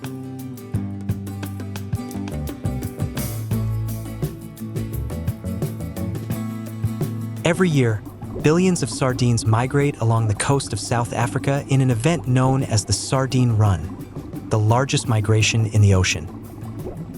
Individually, they are insignificant, but together, they form a superorganism stretching for kilometers. No leader, no command, yet they move as one.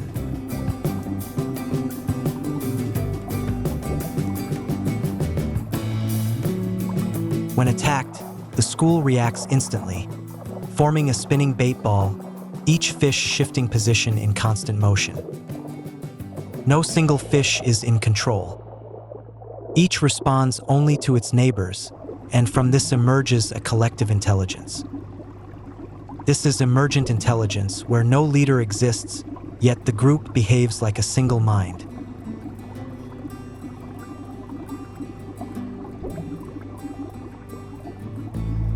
The lesson of the sardines is not brute strength in numbers. It is this: when individuals follow simple rules, the group becomes more intelligent than any single member.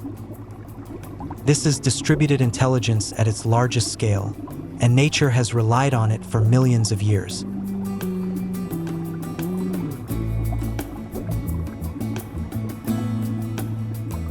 Dolphins are one of the few creatures in the ocean we still do not fully understand.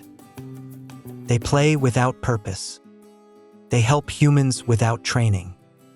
They do things that suggest only one possibility: they feel something deeper.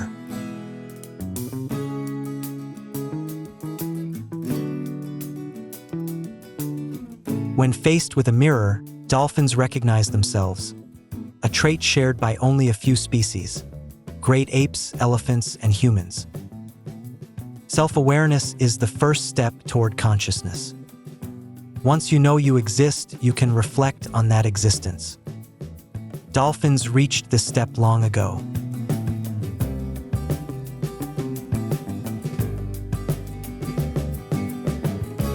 Each dolphin has a unique, signature whistle, a name. They call each other, recognize one another, and remember these calls even after years apart. In an ocean without clear identity markers, individuality is preserved through sound.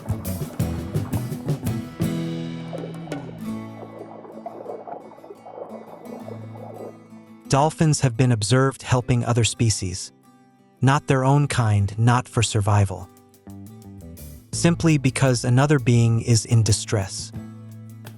Science struggles to define this behavior. Humans call it compassion. Perhaps the ocean discovered it long before we did.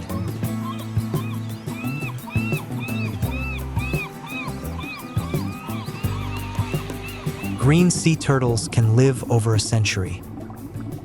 In that lifetime, they travel thousands of kilometers. From Brazil to Ascension Island, over 2,200 kilometers, and return to the very beach where they were born. No maps, no GPS, only Earth's magnetic field, encoded into their DNA from the beginning.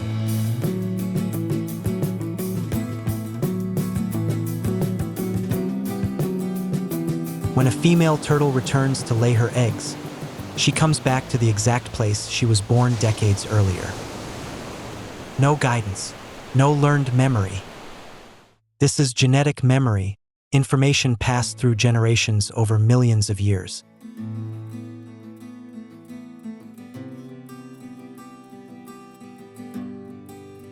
A coral reef is not a single organism. It is a city. Over 25% of all marine species live within reefs, though they cover less than 1% of the ocean floor.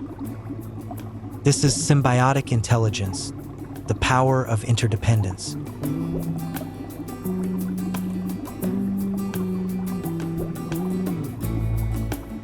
When ocean temperatures rise by just 1 to 2 degrees Celsius, corals lose the algae that sustain them. Without it, they fade and die. And when corals die, entire ecosystems collapse. This is not a metaphor. It is happening now in real time.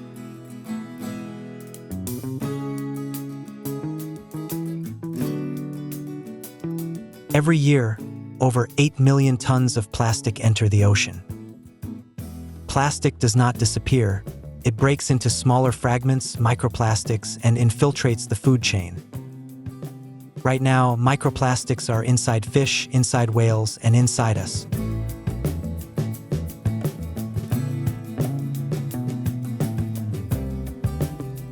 The ocean absorbs over 90% of excess heat from climate change.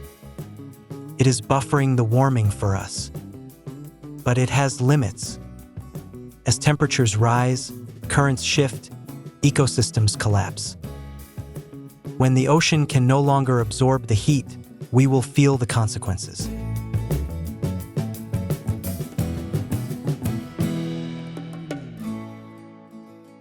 When an orca lineage disappears, its language disappears with it. Millions of years of intelligence vanish without record or recovery. Each extinction is a library burning, and too many libraries are being lost.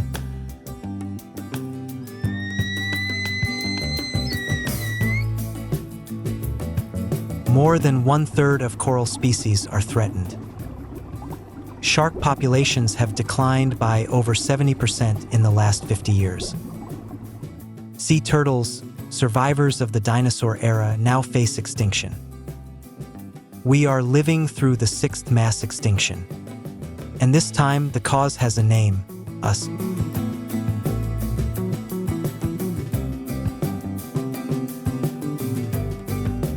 And yet, the ocean remains.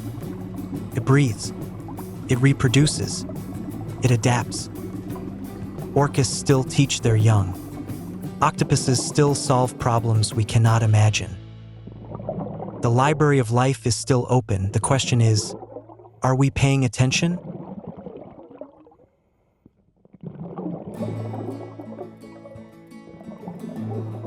Humans are the only species capable of understanding other intelligences, and also the only one capable of destroying them.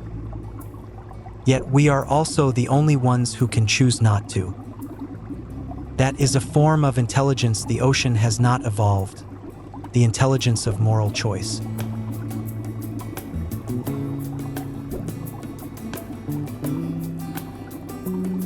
Orcas say, cooperation is power. Sharks say, perfection is enough. Octopuses say, adapt and transform. Jellyfish say, simplicity endures. Sardines say, unity creates intelligence. Dolphins say, know who you are. Sea turtles say, remember where you belong.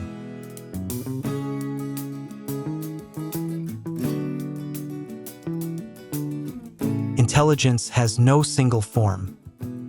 It is not just strength, speed, or a large brain. It is anything that allows you to survive, evolve, and leave something behind.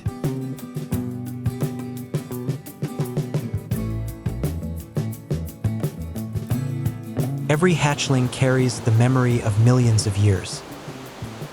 It does not know its name. It does not understand the ocean. But it knows where to go. And that is enough. Sometimes knowing the direction is the deepest form of intelligence.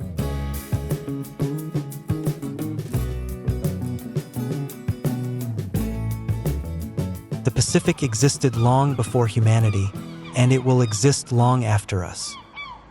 The question is not whether the ocean needs us. The question is whether we deserve to live alongside it.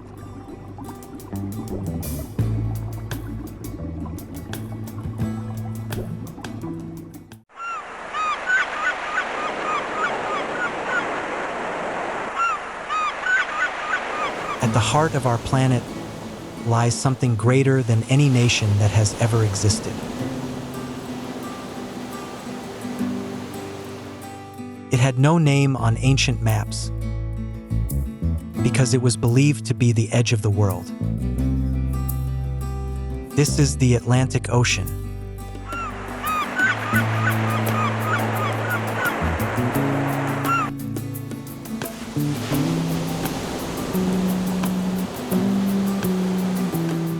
Spanning over 106 million square kilometers, it is the second largest ocean on Earth. Its vastness exceeds all land combined. No human being can ever see it in its entirety.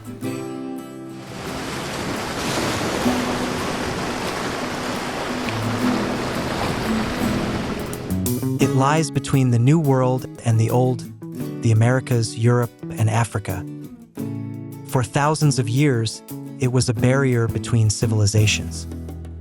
Then one day, humanity chose to cross it.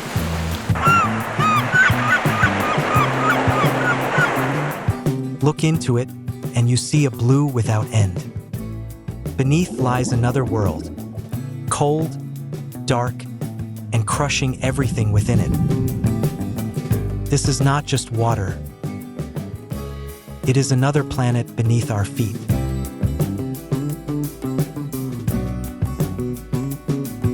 The Atlantic never stands still. Every second, billions of tons of water are in motion. Storms, winds, and currents form vast systems of movement. It never stops. Stability is an illusion.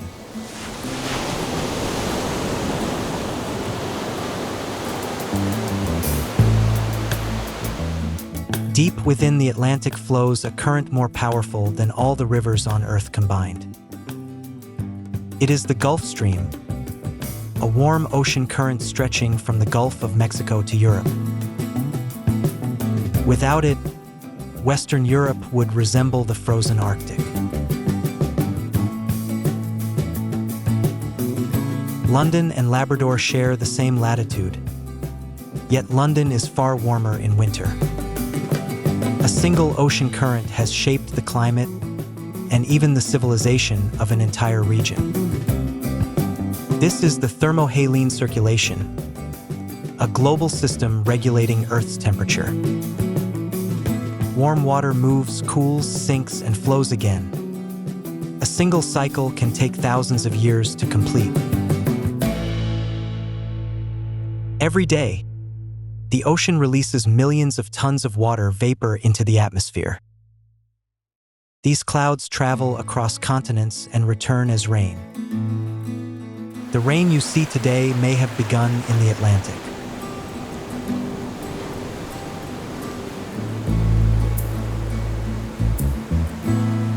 The ocean absorbs nearly 1/3 of the CO2 humans produce each year. It also generates more than half of the oxygen we breathe. This is not just water, it is a life support system for the planet.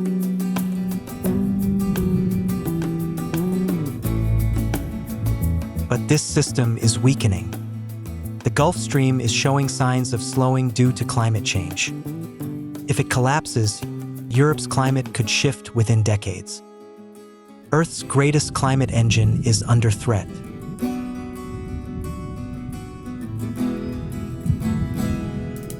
The Atlantic hurricane season runs from June to November each year. Warm ocean water fuels these storms, and when conditions align, they intensify rapidly. This is the most powerful storm factory on Earth.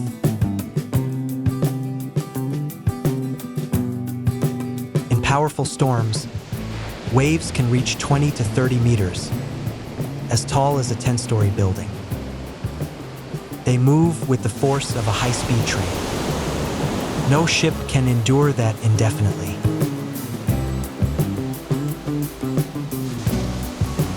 More dangerous than storms are rogue waves, sudden walls of water that appear without warning.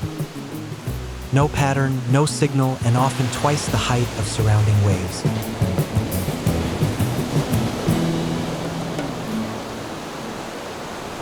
Many ships have vanished without explanation. Where warm and cold currents collide, the ocean becomes chaotic. Dense fog forms instantly, winds shift, and waves intensify. Conditions can turn from calm to deadly within hours.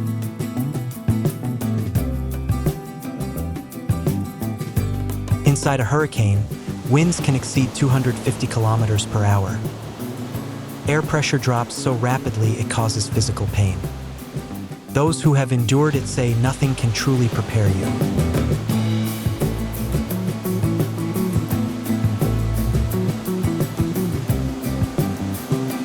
In the open ocean, you are thousands of kilometers from land. If something goes wrong, rescue may take days. The Atlantic does not forgive small mistakes.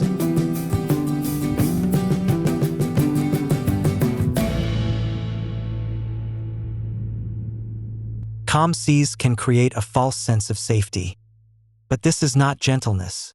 It is the silence before the next storm. The Atlantic has no enemies, only those who do not yet understand it.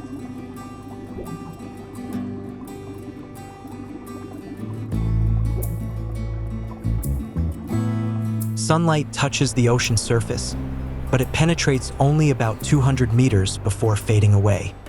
Below lies the twilight zone, where light disappears and the world begins to transform. The descent into the ocean is a journey into eternal darkness.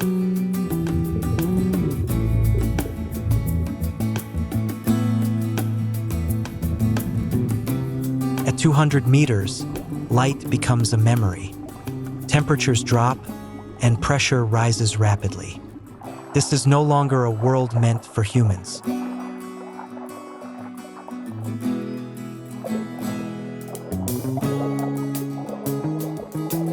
At 1,000 meters, darkness is absolute. Pressure is 100 times that at the surface. No wind, no waves, no light, only cold and silence. Yet even here, life endures.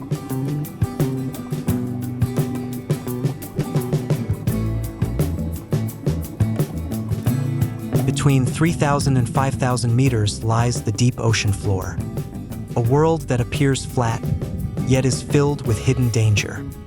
The pressure can crush any human-made structure, and most of it remains unexplored.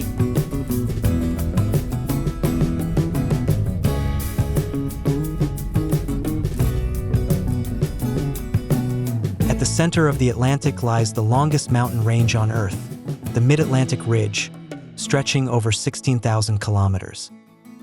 Hidden beneath the ocean, it marks where the planet is slowly pulling itself apart.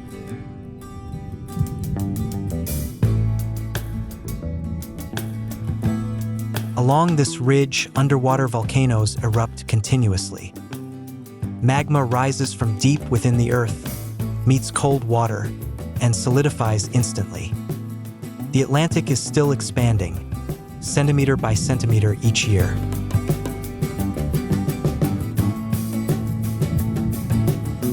Over 80% of the Atlantic seafloor remains unmapped in detail. We understand the surface of the moon better than our own ocean floor. This is the last great frontier of human exploration.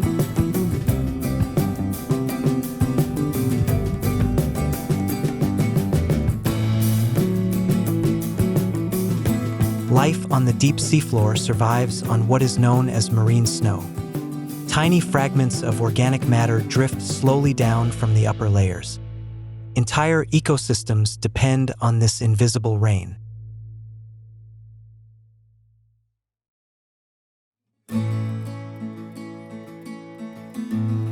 At hydrothermal vents, water erupts at temperatures exceeding 400 degrees Celsius. Yet entire ecosystems thrive here without sunlight. Chemical energy from the Earth replaces the need for solar energy.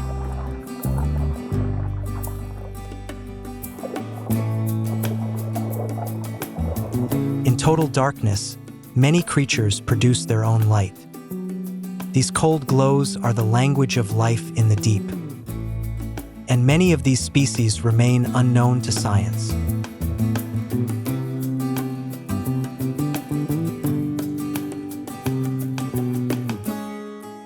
At the surface, giants of the ocean migrate across vast distances.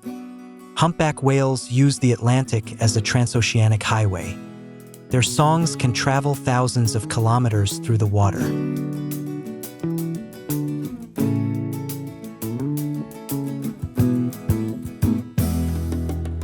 The great white shark is one of the most perfect predators ever evolved.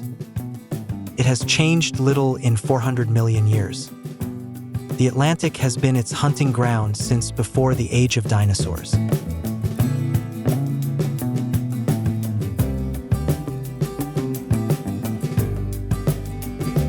Ocean currents bring nutrients from the depths to the surface. Plankton bloom, small fish gather, and predators follow.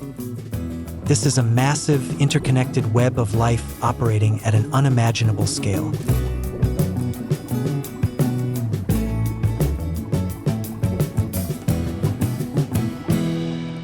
The giant squid has the largest eyes in the animal kingdom. It lives in the deep ocean, rarely seen alive. The scars on sperm whales are the only evidence of silent battles fought in the dark.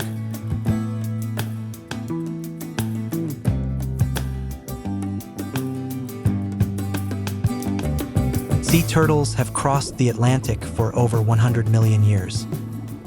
After decades, they return to the exact beach where they were born. The ocean is their living map, encoded deep within their genes.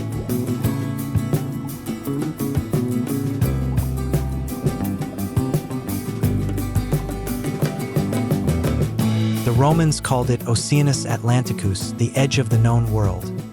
Beyond it lay death, at least in ancient belief. For thousands of years, no one dared to cross that boundary.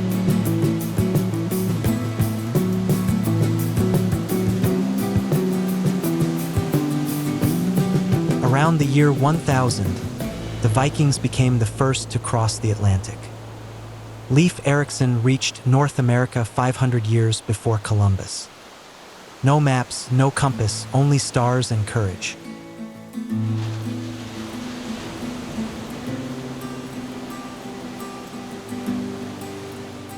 In 1492, Columbus crossed the ocean with 3 small ships. For 36 days, they sailed into the unknown. When land finally appeared, many sailors wept. From that moment, human history was forever changed.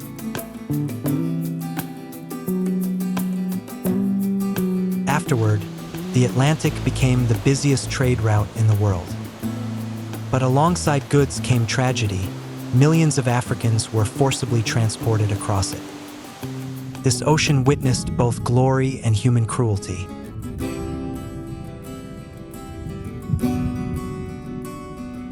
In 1912, the Titanic, deemed unsinkable, sank within hours.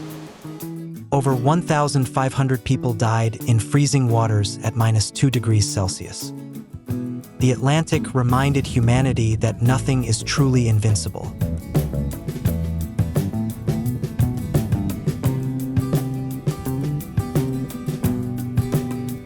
During World War II, the Atlantic became a brutal battleground.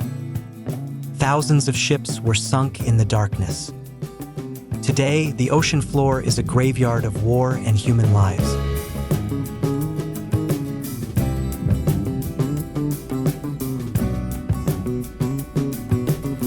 Today, tens of thousands of cargo ships cross the Atlantic each year. Nearly 40% of global trade flows through it. It remains the economic lifeline of modern civilization.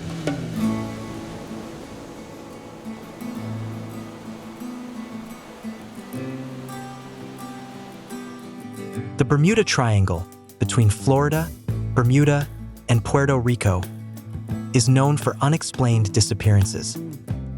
Dozens of ships and aircraft have vanished since the early 20th century. Science offers explanations, but the ocean still keeps its secrets.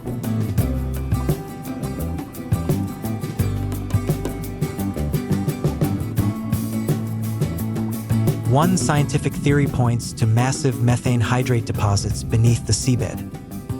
When released, methane reduces water density, causing ships to sink instantly. This is not myth, it is physics.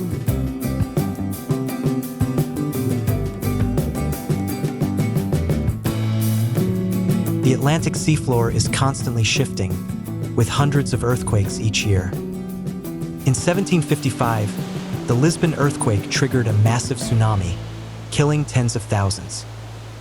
The energy beneath us continues to build.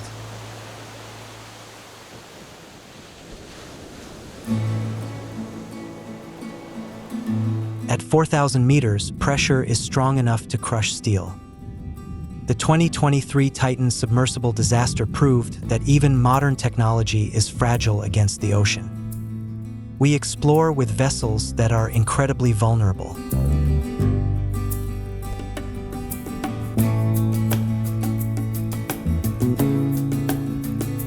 Millions of tons of plastic drift across the Atlantic. Microplastics have entered the entire food chain. Humanity is altering the ocean faster than any natural force in history.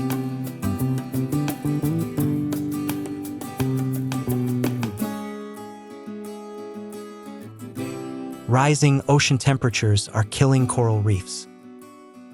Even a small increase causes corals to expel their symbiotic algae, turning white and eventually dying. Ecosystems that support 25% of marine life are disappearing.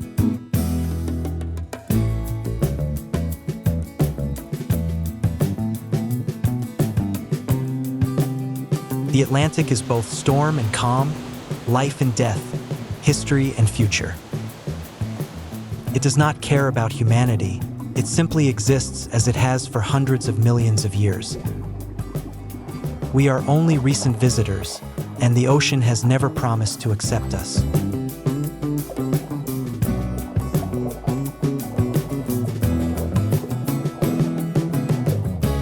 Humanity has learned to cross the ocean, but never to conquer it.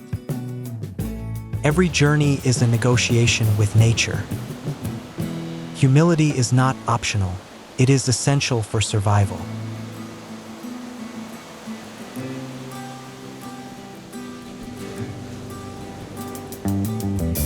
We have walked on the moon, yet most of our own ocean remains unexplored. The greatest mysteries are not in space, they lie beneath us. The Atlantic still has stories yet to be told.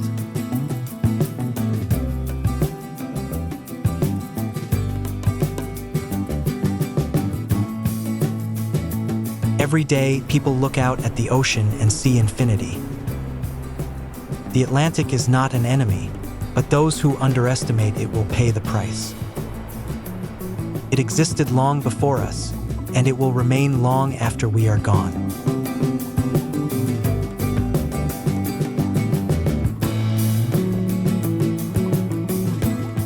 This is the darkest place on our planet. Not outer space, not a cave, not the depths of a forest. It lies directly beneath your feet, 11 kilometers below the ocean's surface. Sunlight can only penetrate the first 300 meters of the ocean. Below that lies the twilight zone, then the midnight zone, and finally, absolute darkness. Challenger Deep is 36 times deeper, where no ray of sunlight has ever reached. If Mount Everest were placed inside the Mariana Trench, its peak would still sit 2 kilometers underwater. This is the lowest point on Earth's surface. And for centuries, humanity knew almost nothing about it. More people have walked on the moon than have visited the deepest ocean. Challenger Deep is more remote than the International Space Station. And what scientists discovered there could change how we understand life forever. Scientists discovered life here. Not fragile organisms barely surviving, but entire ecosystems thriving and stranger than anything imagined on distant planets. This is the story of Earth's deepest abyss and its final mystery. The Mariana Trench lies in the western Pacific Ocean, about 300 kilometers from the island of Guam. It stretches for 2,550 kilometers, longer than the width of the United States. But its true fame comes from its unimaginable depth. Earth's surface is divided into massive tectonic plates that constantly move. Here, the older and heavier Pacific plate dives beneath the smaller Mariana plate, tearing the ocean crust apart and forming the deepest scar on the planet.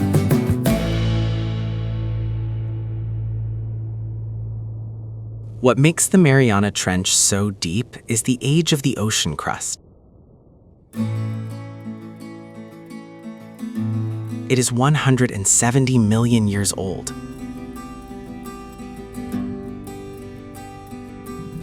Dating back to the age of dinosaurs.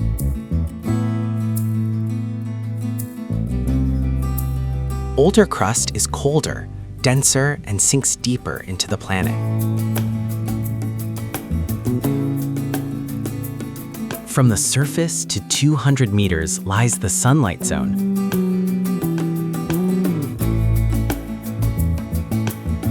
Home to dolphins, sharks, and coral reefs.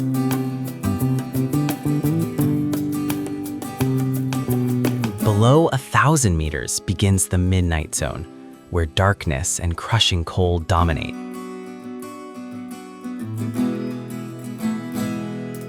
But beyond 6,000 meters lies the Hadal zone.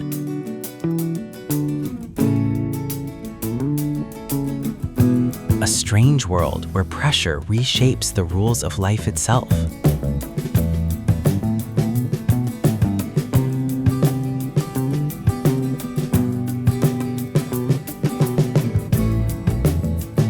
The pressure at Challenger Deep is more than 1,000 times stronger than at sea level.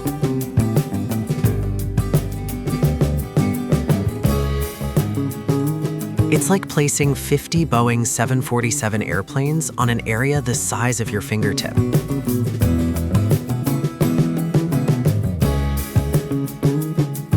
Any object not specially reinforced would be crushed instantly.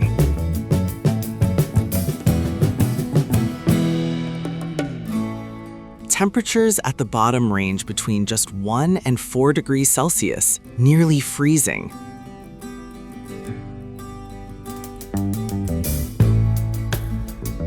No sunlight reaches this depth, and no warm ocean currents can penetrate it.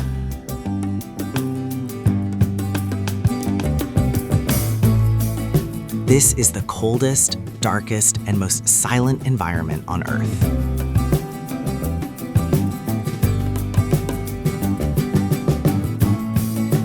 You sit inside a steel sphere, smaller than a refrigerator.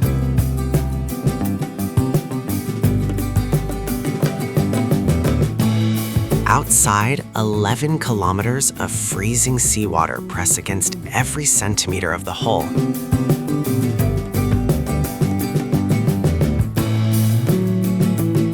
And the only sound you hear is the metal creaking under unimaginable pressure.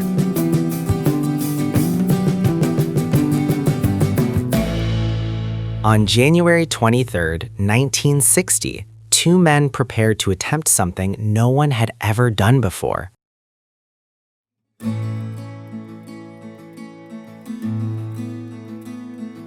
U.S. Navy Lieutenant Don Walsh and Swiss engineer Jacques Piccard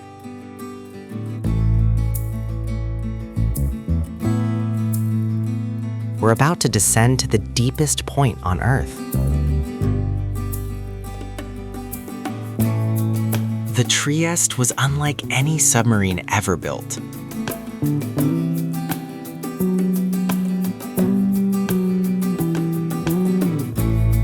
Above sat a massive tank holding 85,000 liters of gasoline for buoyancy.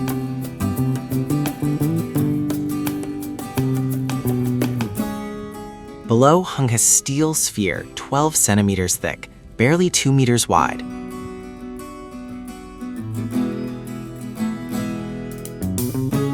No cameras, no robotic arms, no rescue system. Just two men and a mission.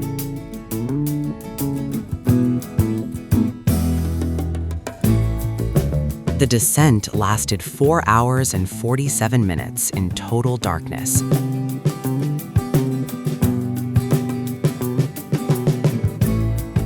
Walsh and Piccard could see nothing, only hearing the water, each other's breathing, and the creaking of metal.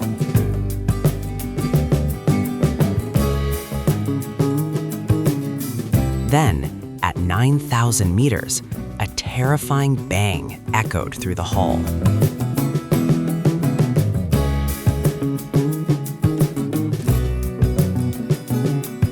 A plexiglass window on the outside had cracked under pressure, shaking the entire vessel.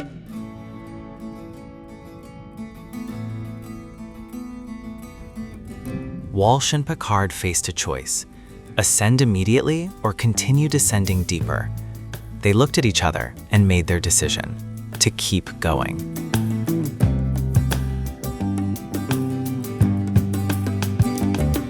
At 1:06 p.m., the Trieste touched the bottom of Challenger Deep at a depth of 10,916 meters.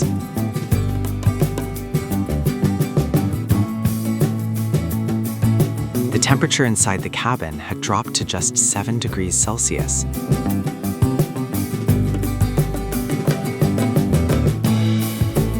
Exhausted and shivering, they had only 20 minutes before beginning the ascent.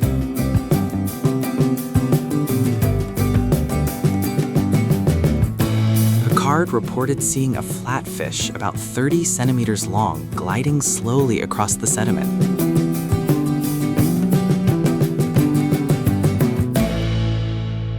Then small shrimp appeared. Movement, life.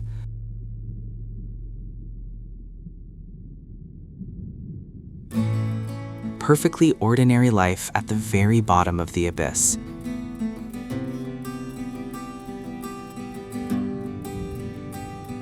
Challenger Deep was not empty. Something was living there.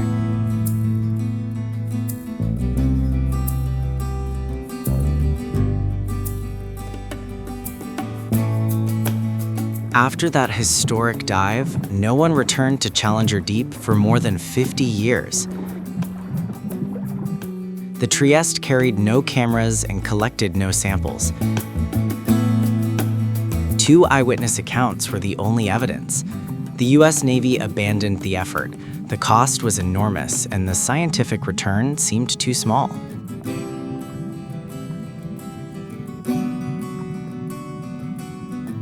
Scientists shifted to using remotely operated vehicles, or ROVs. These machines could send back images and samples, but they lacked the flexibility of human exploration. The Mariana Trench remained largely forgotten until a Hollywood director entered the story.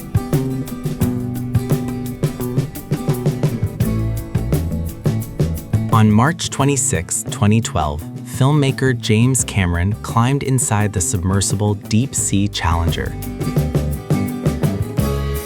The director of Titanic and Avatar was about to descend alone to the deepest point on Earth. This time, there were cameras, scientific instruments, and tools to truly study the abyss.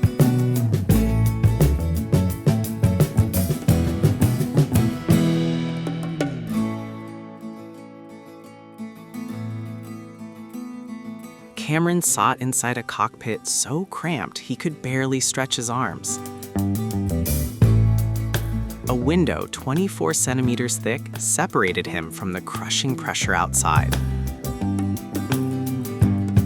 After 2 hours and 36 minutes, he became the 3rd human in history to reach Challenger Deep.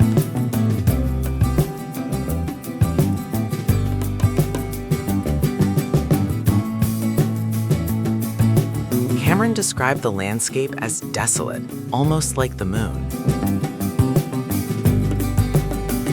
No large animals appeared, yet the sediment samples he collected revealed 68 previously unknown species of microbes. Cameras also captured microbial mats thriving through chemosynthesis, life that survives without sunlight.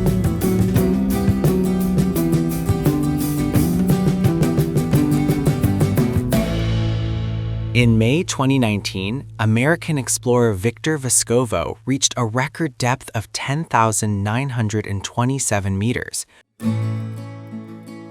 But he did not stop after one dive. Vescovo returned repeatedly, allowing humans for the first time to systematically explore the deepest part of the ocean.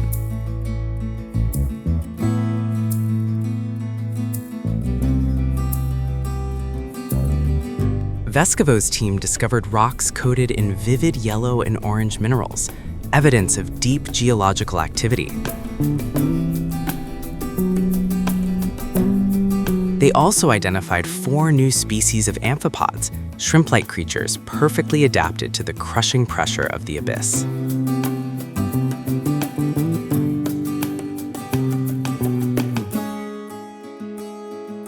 Then, Vescovo saw something no one wanted to find in the deepest place on Earth.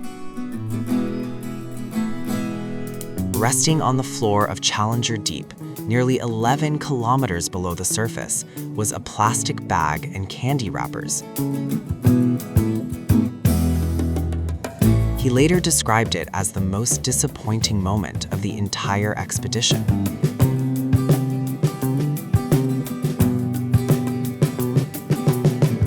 Scientists brought the captured deep-sea creatures back to the laboratory and analyzed their tissues. The results were shocking. Nearly every animal examined contained microplastics. Plastic from the surface had sunk 11 kilometers down, and the creatures here are consuming it.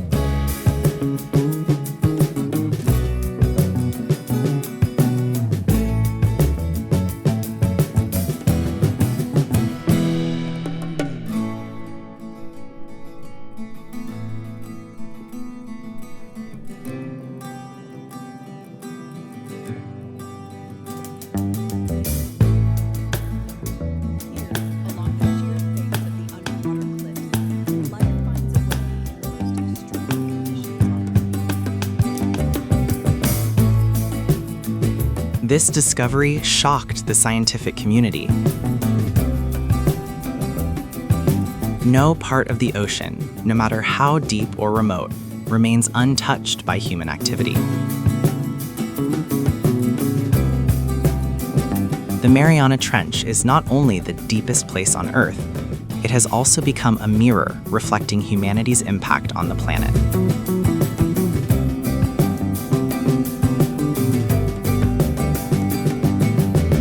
The Mariana snailfish is the deepest living fish ever recorded, surviving at depths beyond 8,000 meters. Its body is almost transparent, lacking a swim bladder and built mostly from soft cartilage. It represents the absolute limit of vertebrate life on Earth. Giant amphipods, relatives of shrimp, can grow up to 18 centimeters in the Mariana Trench. Scientists discovered they reinforce their exoskeletons with aluminum, something no other known animal does. They extract the metal directly from deep-sea sediments.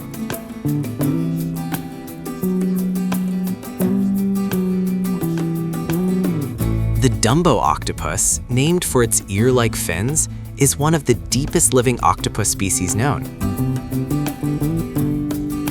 Unlike shallow water octopuses, it lacks an ink sac. At these depths, predators are rare, so elaborate defense mechanisms are unnecessary.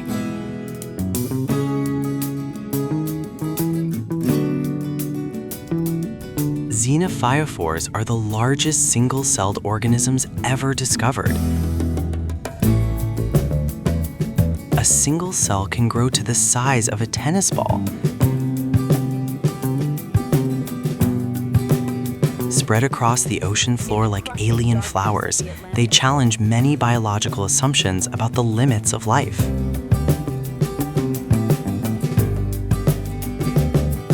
Between August and November 2021, China's Fendaoxia submersible completed 33 dives into the Mariana Trench. Scientists collected more than 1,600 sediment samples and discovered over 7,000 microbial species, nearly 89% of them previously unknown to science.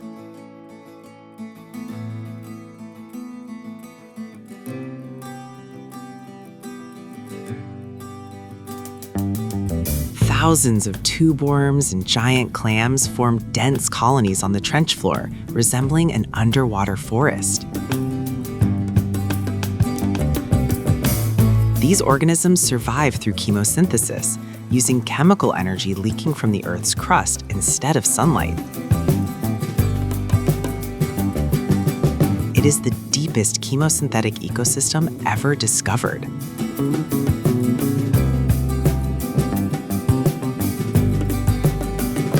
The Mariana Trench teaches us something extraordinary. Life does not require sunlight, comfortable temperatures, or the conditions we once believed were essential. But it also teaches us something else. No place on Earth is truly beyond the reach of humanity.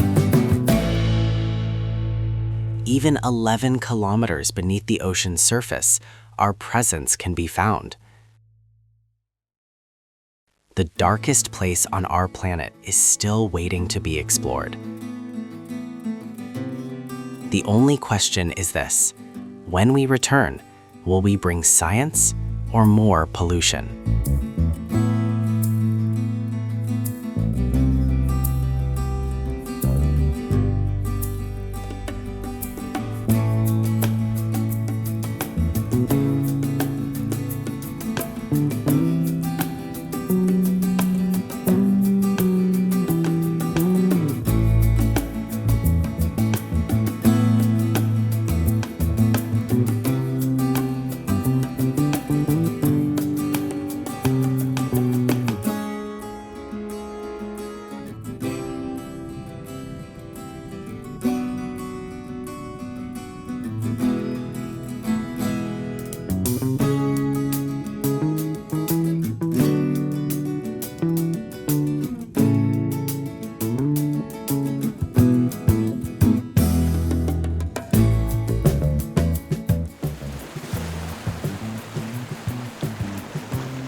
You look at the ocean's surface and think you are seeing the Atlantic, but that surface is only a curtain, a thin sheet of glass separating our world from an entirely different one below.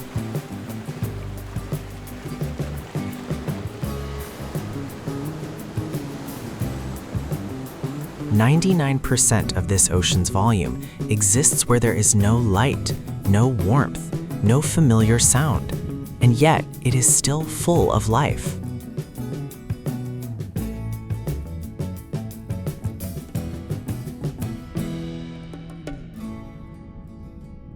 With every meter you descend, something changes. Light weakens, colors disappear in sequence. Red first, then orange, yellow, green. Only blue remains. Then violet. Then nothing. Darkness does not arrive from one direction. It comes from everywhere at once, slowly and completely consuming everything.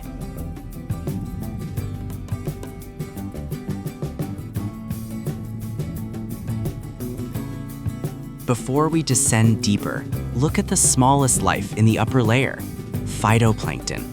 Single-celled organisms invisible to the naked eye produce more than 50% of the oxygen in Earth's atmosphere. Not rainforests, not the Amazon. These microscopic drifters, suspended in the top 200 meters of the Atlantic, are what keep you breathing.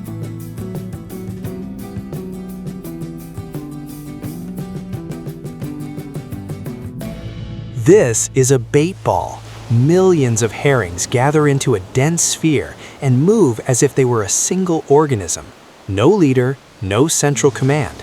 Each fish reacts only to its nearest neighbor, and from millions of simple decisions emerges a collective intelligence powerful enough to deceive sharks and tuna for hours.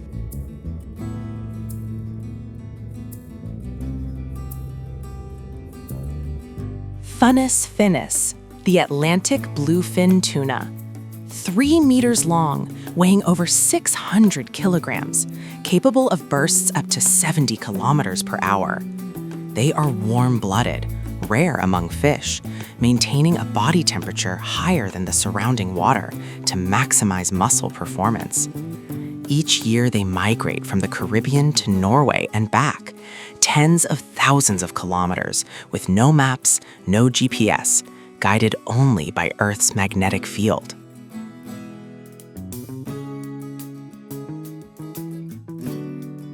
Dolphins are not just intelligent, they have names. Each dolphin produces a unique signature whistle, like an acoustic fingerprint, and others in the pod call them by it. They remember companions after years apart. They teach their young hunting techniques through demonstration. The Atlantic is home to minds like these, right at the surface, right before our eyes.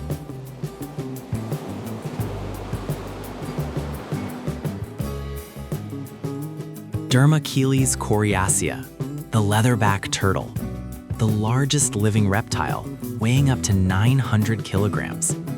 They dive deeper than 1,200 meters to hunt jellyfish, prey they pursue across the Atlantic. This species has existed for 100 million years, surviving the extinction that wiped out the dinosaurs. And now, they face the greatest threat in their history, us.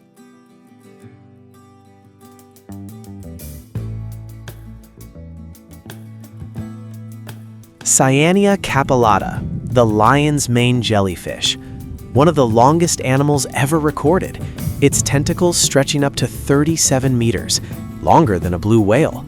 No brain, no heart, no blood, a body made of 95% water. And yet, it hunts, reproduces, and has existed for 500 million years, long before fish first appeared on Earth.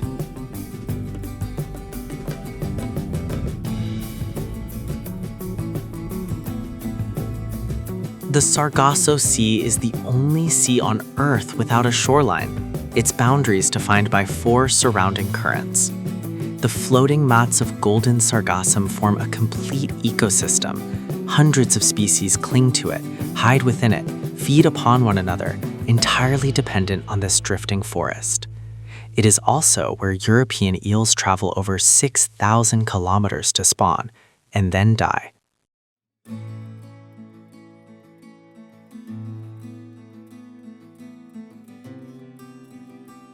200 meters. Sunlight officially ends here. Above is the world you know.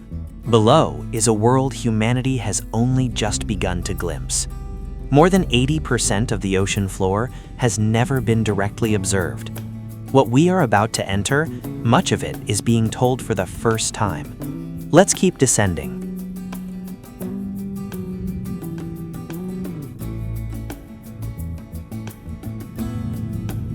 The mesopelagic layer, also known as the twilight zone, stretches from 200 to 1,000 meters. This is a realm of perpetual dusk, where day and night lose their meaning, and light becomes only a faint memory from above. Few people realize this zone holds the largest animal biomass on the planet, more than all surface fish combined, yet we know almost nothing about it.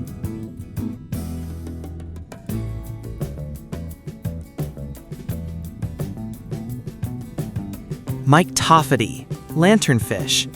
These tiny fish, only a few centimeters long, may be the most abundant fish on Earth by total biomass.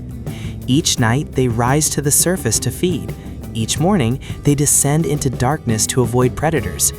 This vertical journey of hundreds of meters, repeated every 24 hours, is the largest migration on the planet, and almost no one knows it exists.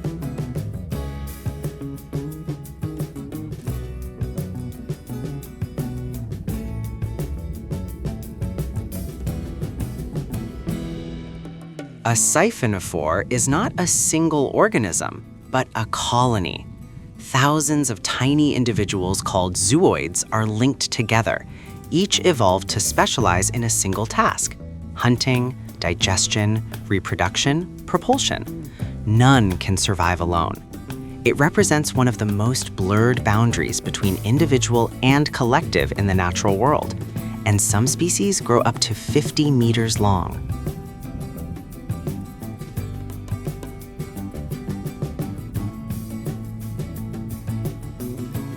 Vampiroteuthis infernalis, the vampire squid from hell, a scientific name that lives up to its meaning. Neither true octopus nor true squid, it is the last surviving member of an ancient evolutionary lineage. When threatened, it turns itself inside out like a cloak, exposing sharp spines. and releases not black ink, but clouds of bioluminescent light, turning darkness into illumination.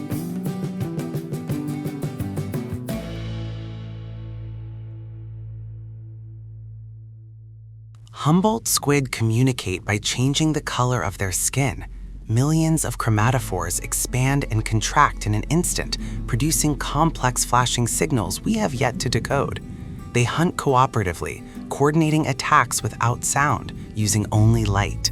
It is a complete language, written on skin, read by sight, in total darkness.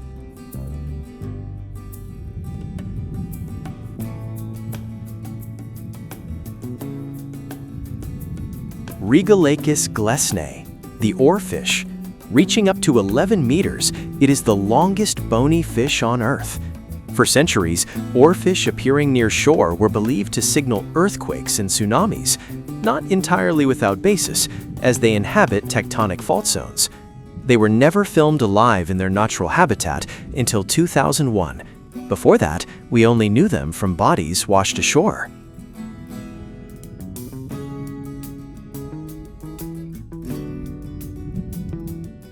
Marine snow. The remains of phytoplankton, animal waste, mineral shells of microorganisms all clump into tiny particles and fall continuously from the surface. It is the only food supply for life below the light zone. But marine snow is also a carbon pathway, carrying atmospheric CO2 to the ocean floor. The Atlantic is absorbing humanity's carbon and burying it for thousands of years. Every second, every day.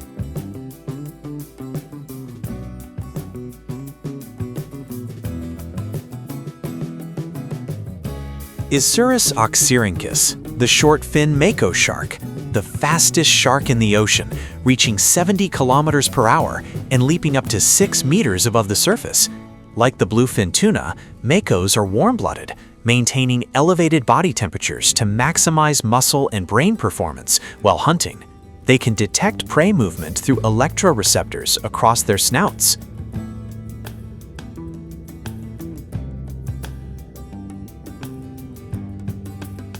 Every night at sunset, an extraordinary event unfolds across the global ocean. Billions of organisms, lanternfish, shrimp, small squid, copepods, rise from the depths to feed at the surface, then descend before dawn. This vertical migration moves vast amounts of carbon from surface waters to the deep ocean each night, one of the most important mechanisms regulating Earth's climate, and we are only beginning to understand it.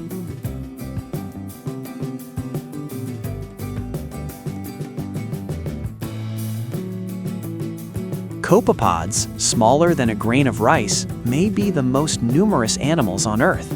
Trillions are drifting in the Atlantic right now.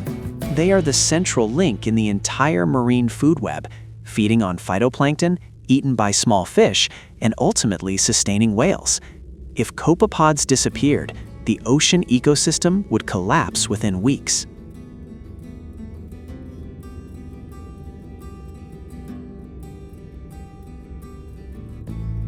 Octopuses ducks, the giant squid, growing up to 13 meters long with the largest eyes in the animal kingdom, 27 centimeters wide, the size of a dinner plate, designed to capture the faintest photons in the darkness. For centuries they were legend, the Viking kraken, the sailor's sea monster.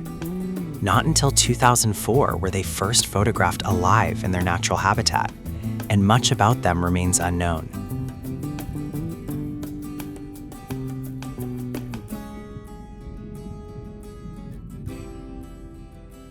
During World War II, the U.S. Navy discovered something strange. Sonar repeatedly misread the ocean floor. They called it the false bottom. Later, scientists realized it was the deep scattering layer, a dense concentration of organisms reflecting sound waves like solid ground. Billions of creatures gathered at the edge of light, forming a biological layer so thick, sonar mistook it for rock. War had accidentally uncovered one of the greatest ecological phenomena of the ocean.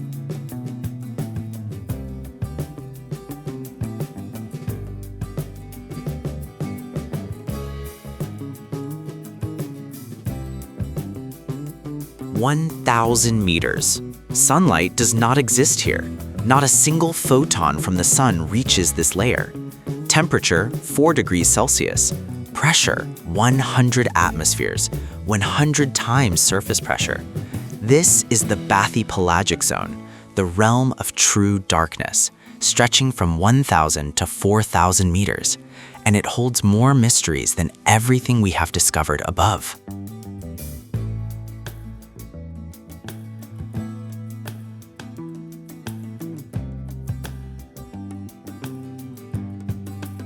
Melanocetus johnsoni, the black anglerfish. The female carries a biological lure on her head, its tip filled with bioluminescent bacteria, the only trap she needs. Prey approaches out of curiosity or mistake and disappears into elastic jaws capable of swallowing something twice her size. Her stomach can expand almost endlessly. In this darkness, you never know when the next meal will come.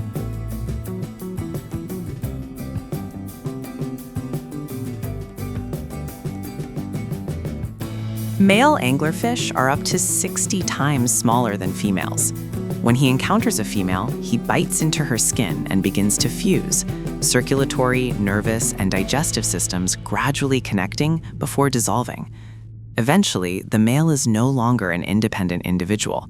He becomes an appendage of the female, existing only to provide sperm. This is one of the most extreme forms of biological integration in nature.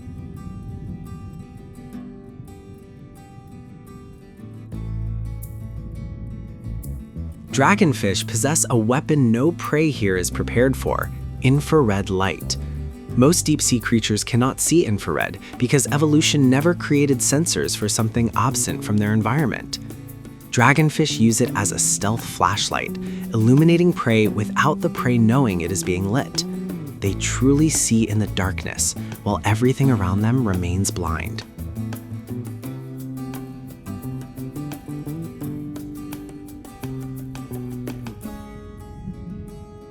Macropinna microstoma, the bare eye fish. Its head is completely transparent, like a diving helmet, allowing its tubular eyes to rotate freely inside, looking upward to detect faint backlit prey silhouettes, then rotating forward to strike. We did not know this until 2004, because bringing them to the surface shattered the transparent dome. For decades, we described the species incorrectly.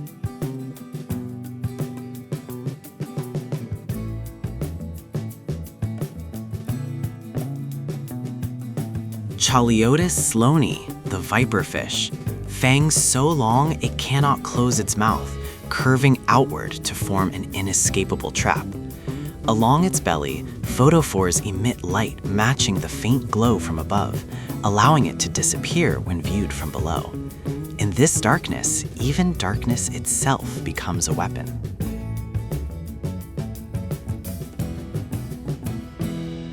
Grimpeteuthis, the Dumbo octopus, lives between 1,000 and 7,000 meters, the deepest living octopus known. Its body is nearly transparent, lacking an ink sock because concealment is unnecessary where there is no light. They do not follow seasonal reproductive cycles like surface species. Females carry eggs and can lay them year-round when conditions allow. In eternal darkness, time operates differently.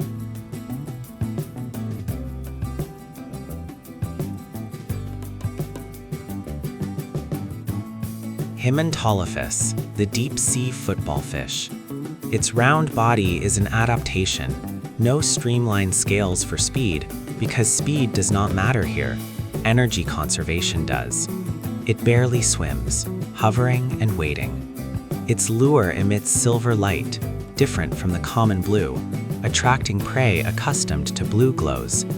In the darkness, even the color of light is strategy.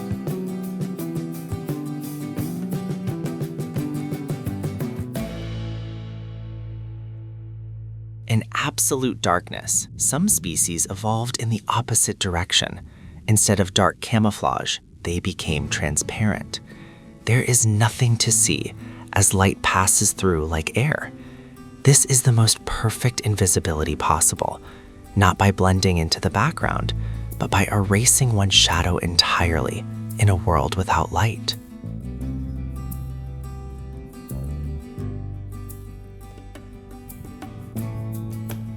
Mantis shrimp can strike with acceleration faster than a bullet, 23 meters per second in under 3 milliseconds. The punch creates cavitation bubbles, low pressure bubbles that collapse at temperatures as hot as the surface of the sun for a fraction of a second. Even if the direct hit misses, the shockwave can kill the prey. They carry a miniature nuclear-level physical weapon in their claws.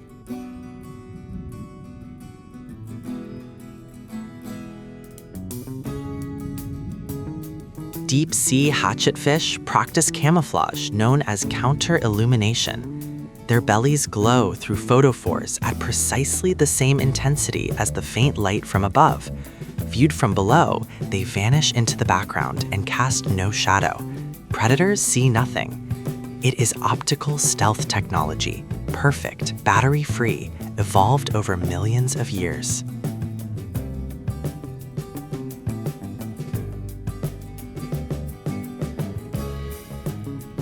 Acanthoster plancy, the crown of thorns starfish.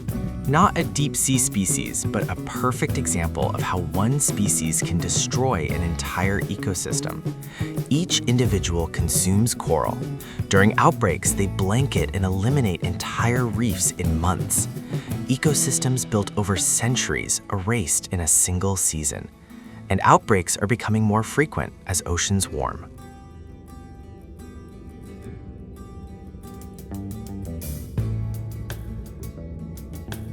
Somniosis microphycephalus, the Greenland shark, the longest living vertebrate known on Earth. Radiocarbon analysis of islands tissue suggests one individual lived over 400 years, born before Galileo invented the telescope. They grow so slowly, they reach sexual maturity only at 150 years. In 2 degrees Celsius water, time literally moves slower.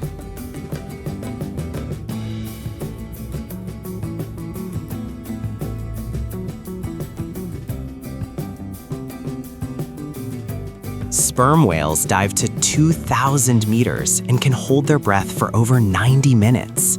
In total darkness, they hunt giant squid using echolocation, producing the loudest clicks in the animal kingdom, 230 decibels, powerful enough to stun or kill prey before contact.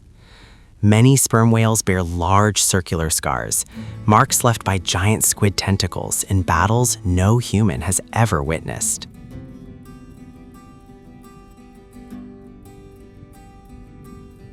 Stillness is the most effective hunting strategy in darkness. Many species here never actively chase prey. They wait, day after day, month after month, hovering or lying motionless, consuming minimal energy. When prey comes close enough, in an instant. Where food is scarce and energy more precious than gold, patience is not a virtue, it is survival.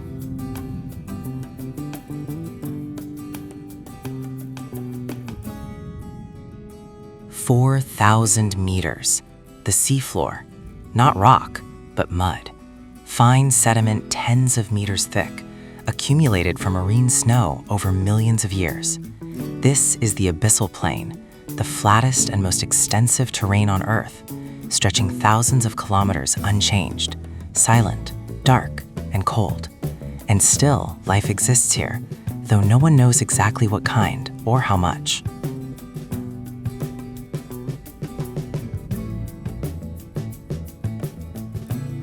3,800 meters beneath the Atlantic, 700 kilometers from Newfoundland.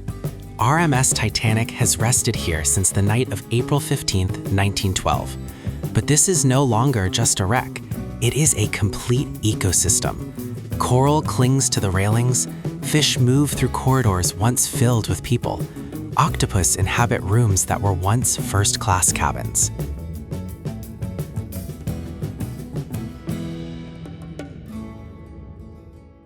Halomonas titanica, bacteria named after the ship itself, are consuming Titanic from within.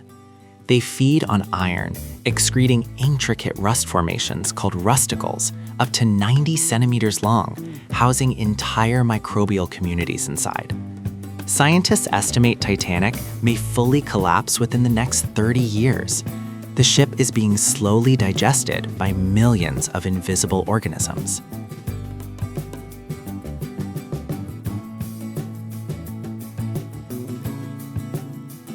In 1912, this was the most luxurious ship ever built. Crystal fountains, grand staircases, private refrigeration for each cabin. Now, nothing remains. Wood consumed by bacteria, carpets and curtains dissolved, only metal and mud endure. Yet within that mud, thousands of objects remain intact. Leather shoes, wine bottles still holding wine, silverware still gleaming in ROV light after more than a century.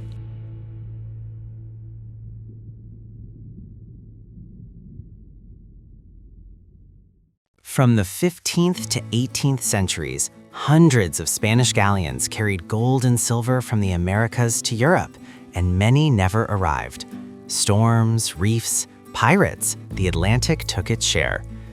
Billions in treasure may still lie undiscovered in these wrecks, yet more valuable now, they have become coral reefs, habitats for hundreds of species that could not survive without them.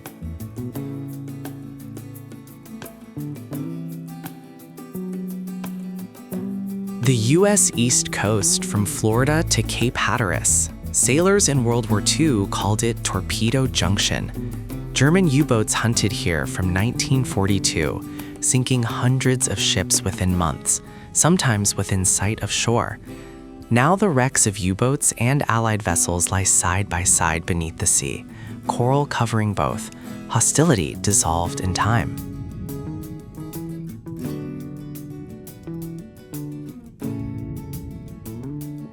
SS Thistlegorm, a British military supply ship bombed in 1941, sank with its cargo intact. Trucks, motorcycles, rifles, boots, boxed watches. Today, everything remains as it was loaded, neatly arranged yet covered in coral and anemones. Fish swim through motorcycles like a forest. War created a sanctuary.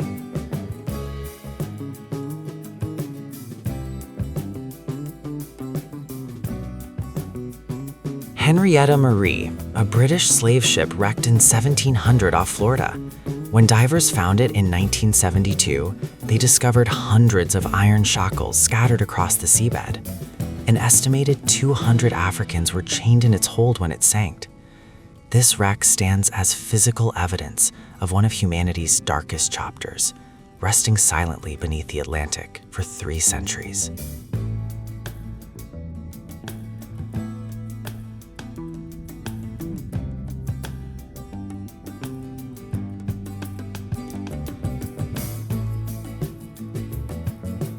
Not only ships, the Atlantic is also a graveyard for thousands of aircraft.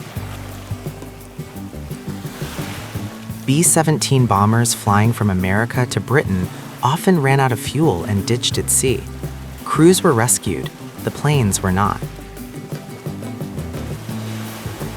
Now these flying fortresses lie on the seabed like rusted steel monuments, cockpits intact, tail guns still facing backward, waiting for enemies that will never come again.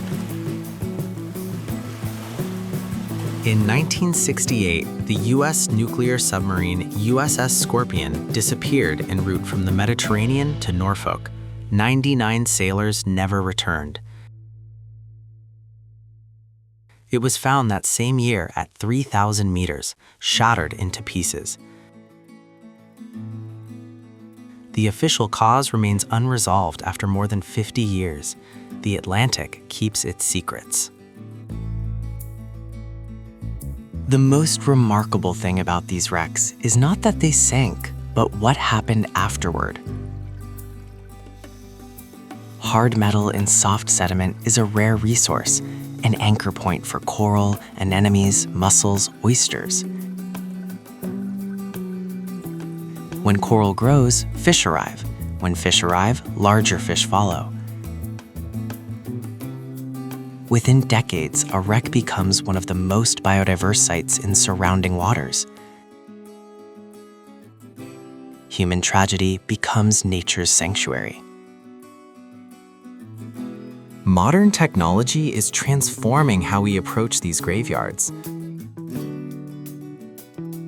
ROVs can descend to 6,000 meters, film in high resolution, collect samples without touch. Wrecks once unreachable are now mapped in full 3D by sonar. Yet for every wreck discovered, hundreds remain unknown, lying silently in darkness, waiting. An estimated 3 million shipwrecks lie on the ocean floors, most within the Atlantic. Each wreck is a story interrupted, a journey never completed. Yet, from another perspective, the Atlantic has preserved over 3 million physical records of human history under near-perfect conditions. The ocean does not only take, it also keeps. In the oxygen-poor mud of the Atlantic seabed, ordinary decay bacteria cannot function. Many organic materials are preserved almost perfectly.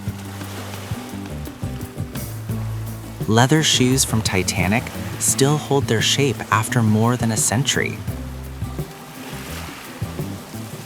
Leather, fabric, wood would normally vanish, but here, time moves slower. Decay proceeds differently. The deep seafloor is the most perfect archive on the planet. The oldest wrecks in Atlantic-adjacent waters, Greek, Roman, Phoenician amphorae, remain intact after 2,000 years. Inside some amphorae, traces of wine, olive oil, honey still remain. Goods packed by hands turned to ash millennia ago. The Atlantic is a library. Underwater archaeology is among the most difficult sciences. No true gravity, limited visibility, pressure increasing with every meter, dive time restricted, and the subject of study constantly decaying, looted, or accidentally damaged. Each expedition is a race against time to preserve evidence before the Atlantic claims it forever. The final stage of every wreck, when coral has fully covered it, when metal has dissolved into sediment, when no artificial trace remains visible, is complete integration into nature. Ship becomes rock, rock becomes reef, reef becomes ecosystem. Humanity builds, the Atlantic transforms, nature completes. The cycle has no end. If you drained the entire Atlantic Ocean, the first thing you would see is a mountain range. The Mid-Atlantic Ridge, stretching 16,000 kilometers, is the longest mountain chain on Earth. Most of it lies underwater, except Iceland, the only country on Earth built directly atop a mid-ocean ridge. At the center of the ridge lies a rift valley, a fracture where two tectonic plates are pulling apart. Speed, about 2.5 centimeters per year, the rate your fingernails grow. It sounds small, but over 100 million years, that is why the Americas and Africa are now 7,000 kilometers apart. The Atlantic is growing, every day, millimeter by millimeter. When magma erupts from the rift and meets 2 degrees seawater, it instantly solidifies into rounded formations called pillow lava. Billions of tons of new rock are created each year from Earth's interior, filling the gap between separating plates. The Mid-Atlantic Ridge is a factory of ocean floor, operating continuously for 200 million years without a single day of rest. Iceland is the only place on Earth where you can stand between two tectonic plates and see them with your own eyes. The Thingvellir Valley, an exposed rift, widens by 2.5 centimeters each year. Divers can swim between the North American and Eurasian plates, touching both at once. It is the only place in the world where you can physically touch the force creating the Atlantic. Scattered along the ridge and across the Atlantic are more than 800 identified seamounts, underwater volcanoes not tall enough to break the surface. Each is a biological oasis. Currents striking the slopes push nutrients upward, creating massive feeding grounds. Whales migrate along these seamount chains like following a food map. Cold water corals cling to basalt rock, building living structures without sunlight. Lophelia pertusa, cold water coral. It needs no sunlight, no warm temperatures. It survives at depths from 40 to 3,000 meters and waters 4 to 13 degrees Celsius. Atlantic cold water reefs can rise 35 meters high and stretch for kilometers, thousands of years old. They grow only millimeters per year. A 1-meter structure may be 1,000 years old. And we have destroyed more cold water reefs than we have ever discovered. Beneath the Rift Valley, magma lies only a few kilometers below the seafloor. Heat from Earth's interior seeps through rock, heating seawater that infiltrates cracks, returning it superheated through hydrothermal vents. This is a massive heat circulation system. Cold water in, hot mineral-rich water out, continuous for millions of years, sustaining ecosystems without sunlight. The Mid-Atlantic Ridge is one of the most seismically active regions on Earth. Thousands of small quakes each year, most unfelt at the surface. But when tectonic plates shift suddenly, shock waves travel through seawater at the speed of sound, 1,500 meters per second.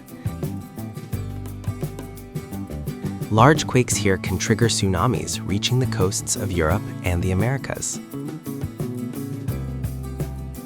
The Atlantic seafloor is Earth's most perfect geological book.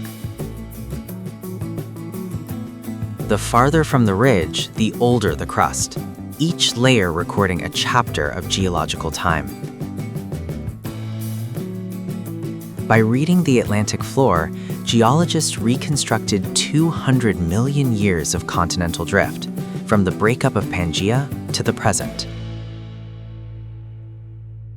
Scattered along the Mid-Atlantic Ridge are islands, volcanic peaks tall enough to breach the surface.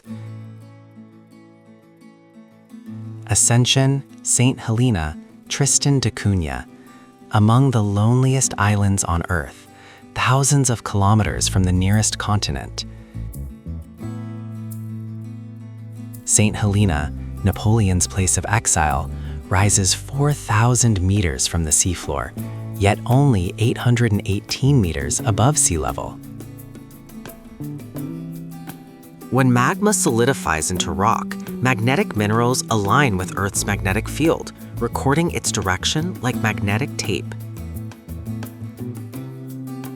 Earth's magnetic field reverses every 200,000 to 300,000 years, and each reversal is preserved in alternating magnetic stripes on the seafloor. By reading these stripes, we know precisely how the ocean floor has spread, the most perfect evidence of plate tectonics. 2,000 meters beneath the Atlantic surface, surrounding water temperature 2 degrees Celsius.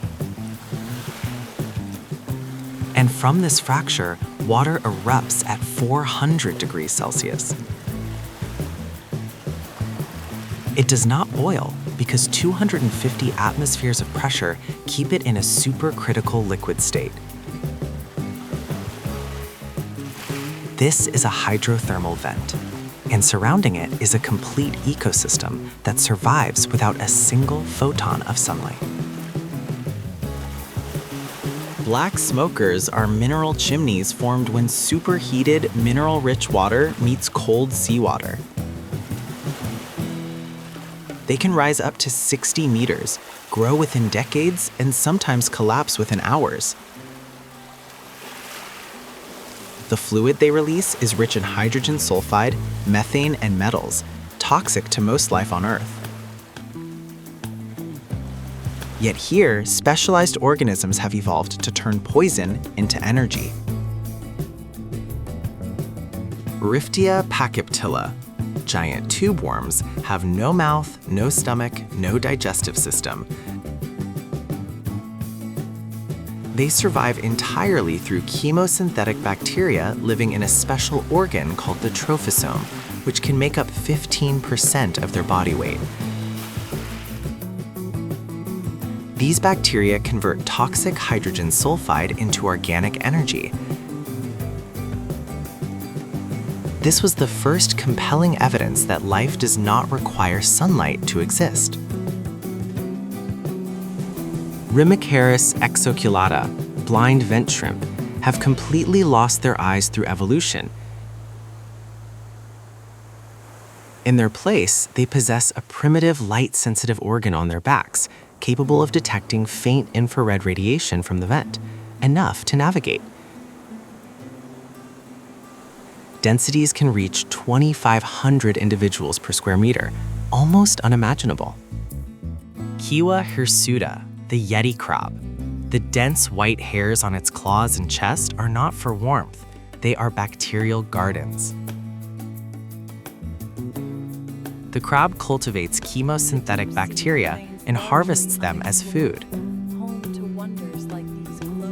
This is agriculture, farming and harvesting at 2,400 meters below sea level in near boiling water. Evolution invented agriculture millions of years before humans. Chrysomalin squamiferum, the scaly-foot snail, is the only known animal with an exoskeleton made of iron sulfide. Its shell and scales are mineralized directly from vent fluids. When discovered in 2001, the US military studied its shell structure for advanced armor design. Sometimes the best solutions are waiting on the ocean floor. In 2000, scientists discovered the Lost City on the Mid-Atlantic Ridge, a vent system unlike black smokers.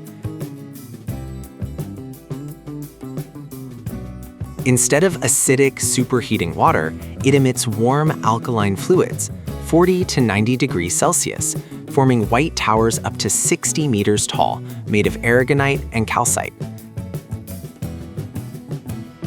Lost City has been active for at least 30,000 years. The chemical reactions here produce hydrogen and methane, the most fundamental molecules of life. Archaea, ancient microorganisms, live in vent waters exceeding boiling temperature. Pyrolobus fumari survives at 121 degrees Celsius, the temperature of laboratory sterilization autoclaves. These are among the most extreme life forms known, and may be direct descendants of Earth's earliest organisms 3.8 billion years ago, when the planet resembled this hellscape. Pycnogonids, sea spiders, are not true spiders, but a distinct class of arthropods. In deep, cold waters and vent regions, some species reach giant sizes, legs up to 70 centimeters long. This is deep-sea gigantism. Cold temperatures and high oxygen levels allow invertebrates to grow beyond surface limits. Here, the rules of size are rewritten. Bathymodialis, giant vent mussels, host chemosynthetic bacteria in their gills instead of filter feeding like typical mussels. They are mobile chemical factories. Some species can survive in both methane-rich and hydrogen sulfide-rich environments, earning the nickname dual fuel. In unstable vent habitats, flexibility is survival. Hydrothermal vents do not last forever. When magma shifts or cools, the heat source shuts down, sometimes within days, sometimes within hours. The ecosystem depending on that vent begins to die. But before it does, larvae and spores disperse into deep currents, the offspring of a dying vent drifting in search of another, perhaps hundreds of kilometers away. Cold seeps are not hot vents, but slow leaks of methane and hydrogen sulfide without heat. No towers, no smoke, only bubbles rising and white bacterial mats spreading like snow. Cold